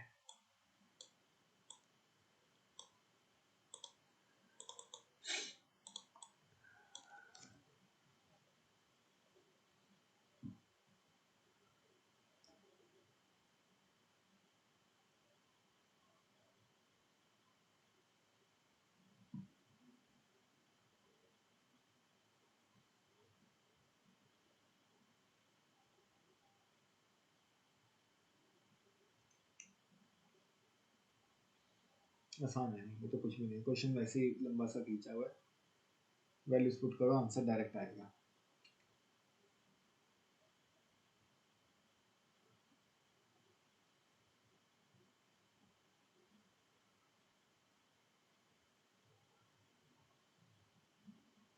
109.5 into 373. 40.84 आ रहा है मेरे पास आंसर। यस सर, वही बन जाएगा। देखो डेल्टा एस तुम्हारे पास है and delta S is Q by T. Q constant pressure कह रहे हैं, change without change in temperature और प्रेशर, मतलब कांस्टेंट प्रेशर। कांस्टेंट प्रेशर पे मैं क्यू को क्या कह दूंगा, delta H by T.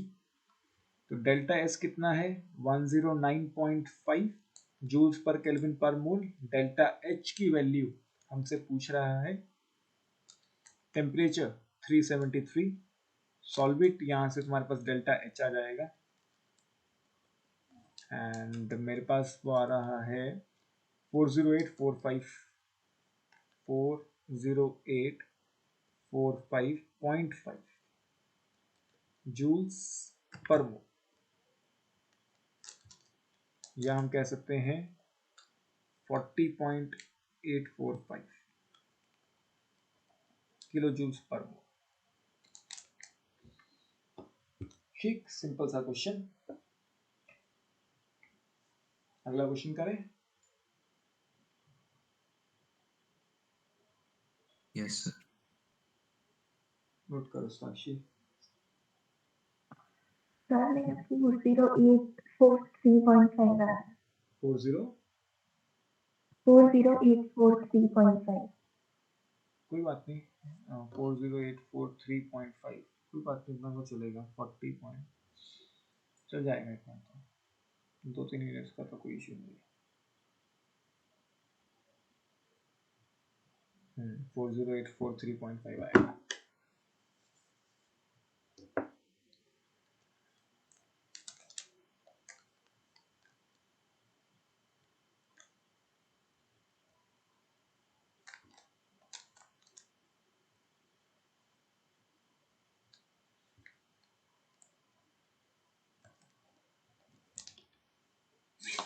Main अगला क्वेश्चन है वो कराता हूँ, एनसीईआरटी का ये और ये।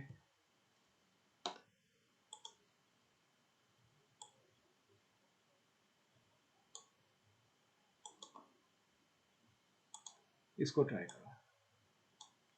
क्वेश्चन पहले ध्यान से पढ़ो कि क्वेश्चन क्या कह रहा है, तभी एक आंसर आएगा, अदरवाइज ये आंसर नहीं आने वाला। करो ट्राई।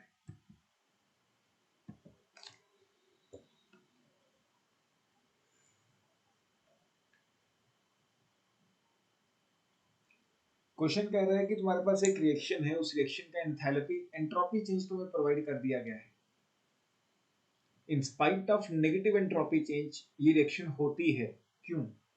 हमने तो अभी तक यही पढ़ा ना कि अगर एंट्रोपी चेंज ग्रेटर देन 0 होगा तब फिजिबिलिटी आएगी किसी भी रिएक्शन की, स्पॉन्टेनिटी आएगी किसी भी रिएक्शन की। लेकिन इसका तो एंट्रोपी चेंज नेगेटिव है, नेगेटिव होने के बावजूद भी ये स्पॉन्टेनियस कैसे है, ये पूछ रहा है।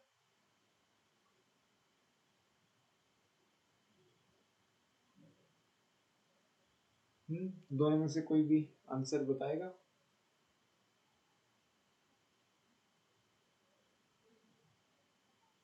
नेगेटिव के बावजूद इट इज स्पॉन्टेनियस, व्हाई?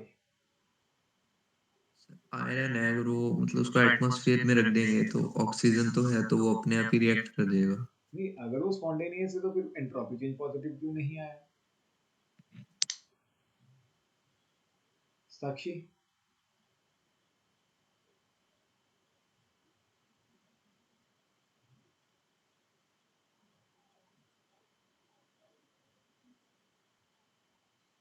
सोचो सोचो, अभी तो टाइम है, आराम से सोचो, या मैं कराऊं?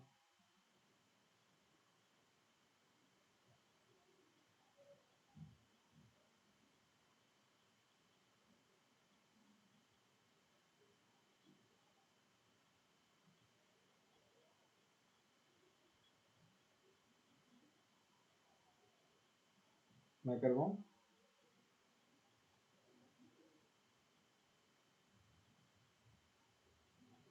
साक्षी, कोई एक आंसर, कोई रीजन? नहीं?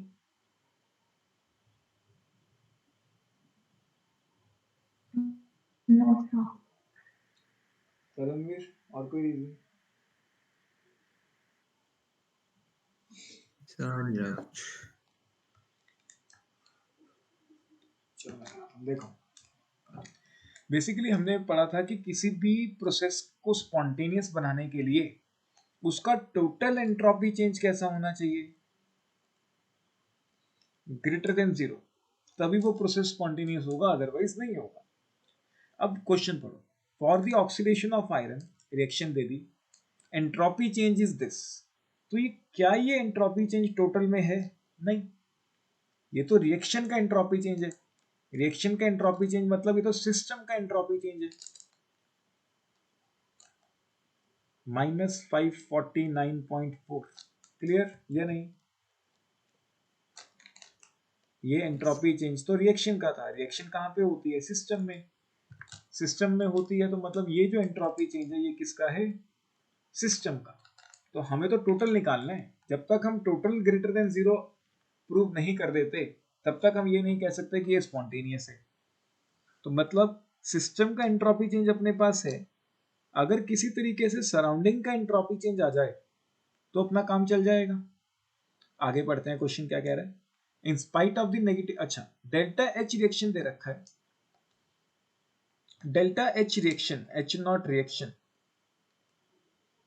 ये तुम्हें दिया हुआ है -1648 इंटू 10⁻³ जूल्स पर मोल। इसका मतलब मैं ये कह सकता हूं system released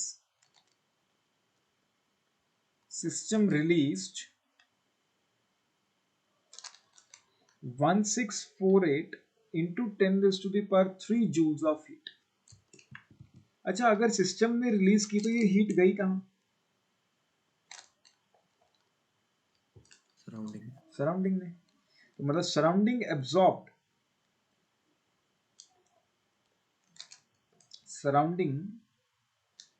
absorbed this much of heat. तो delta H naught of surrounding कितना हो जाएगा? प्लस 1648 इंटू 10⁻³ एंड अपने को पता है डेल्टा एस ऑफ सराउंडिंग,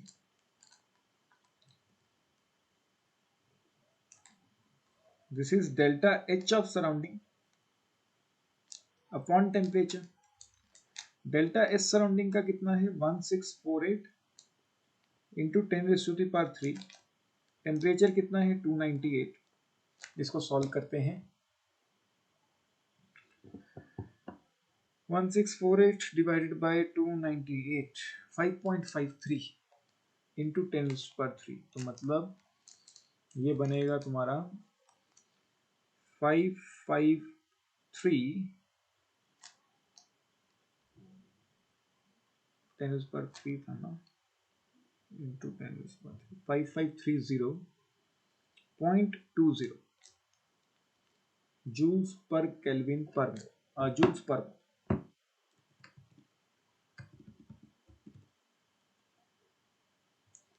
तो टोटल एंट्रोपी चेंज कितना आ जाएगा? तो delta S total, this will be -549.4 plus 5530.20 and इस वैल्यू से साफ पता चल रहा है कि delta S total is greater then 0, hence process is spontaneous. Clear या नहीं?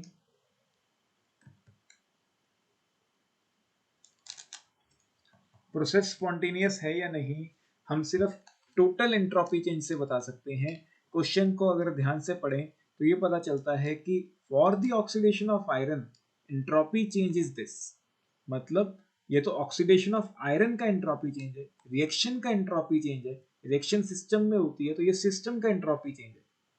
एक चीज और ध्यान रखें, ऐसा नहीं है कि सिस्टम का एंट्रोपी चेंज नेगेटिव है तो सराउंडिंग का पॉजिटिव होगा। वो सिर्फ एंथैल्पी में होता है, क्योंकि सिस्टम जो हीट रिलीज करता है वो सराउंडिंग गेन करता है, लेकिन दोनों की रैंडमनेस अलग अलग होती है, तो दोनों का एंट्रोपी चेंज अलग अलग होगा।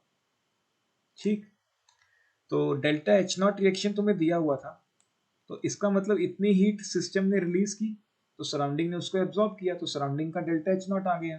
तो delta S surrounding, this is delta H surrounding upon temperature. Delta H निकाल चुका था, टेम्परेचर क्वेश्चन में दिया था। सराउंडिंग का एंट्रोपी चेंज निकाला, दोनों को ऐड कर दिया, दोनों को ऐड करके ग्रेटर देन 0 आया, तो प्रोसेस कैसा बन गया? स्पॉन्टेनियस। क्लियर या नहीं? सर अब क्या आप ऐसे कि जरूरी नहीं है कि वो नेगेटिव है तो दूसरा जैसे यहाँ पॉजिटिव पे है। हमने कहा कि सिस्टम ने हीट रिलीज की तो सराउंडिंग ने उतनी ही हीट क्या कर ली? एब्जॉर्ब।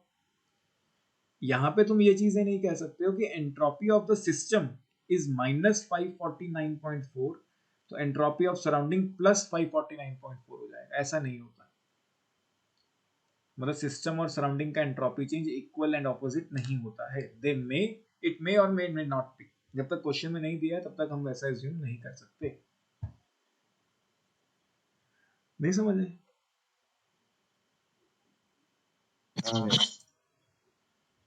साक्षी कोई दिक्कत? No sir. नोट करो इसे।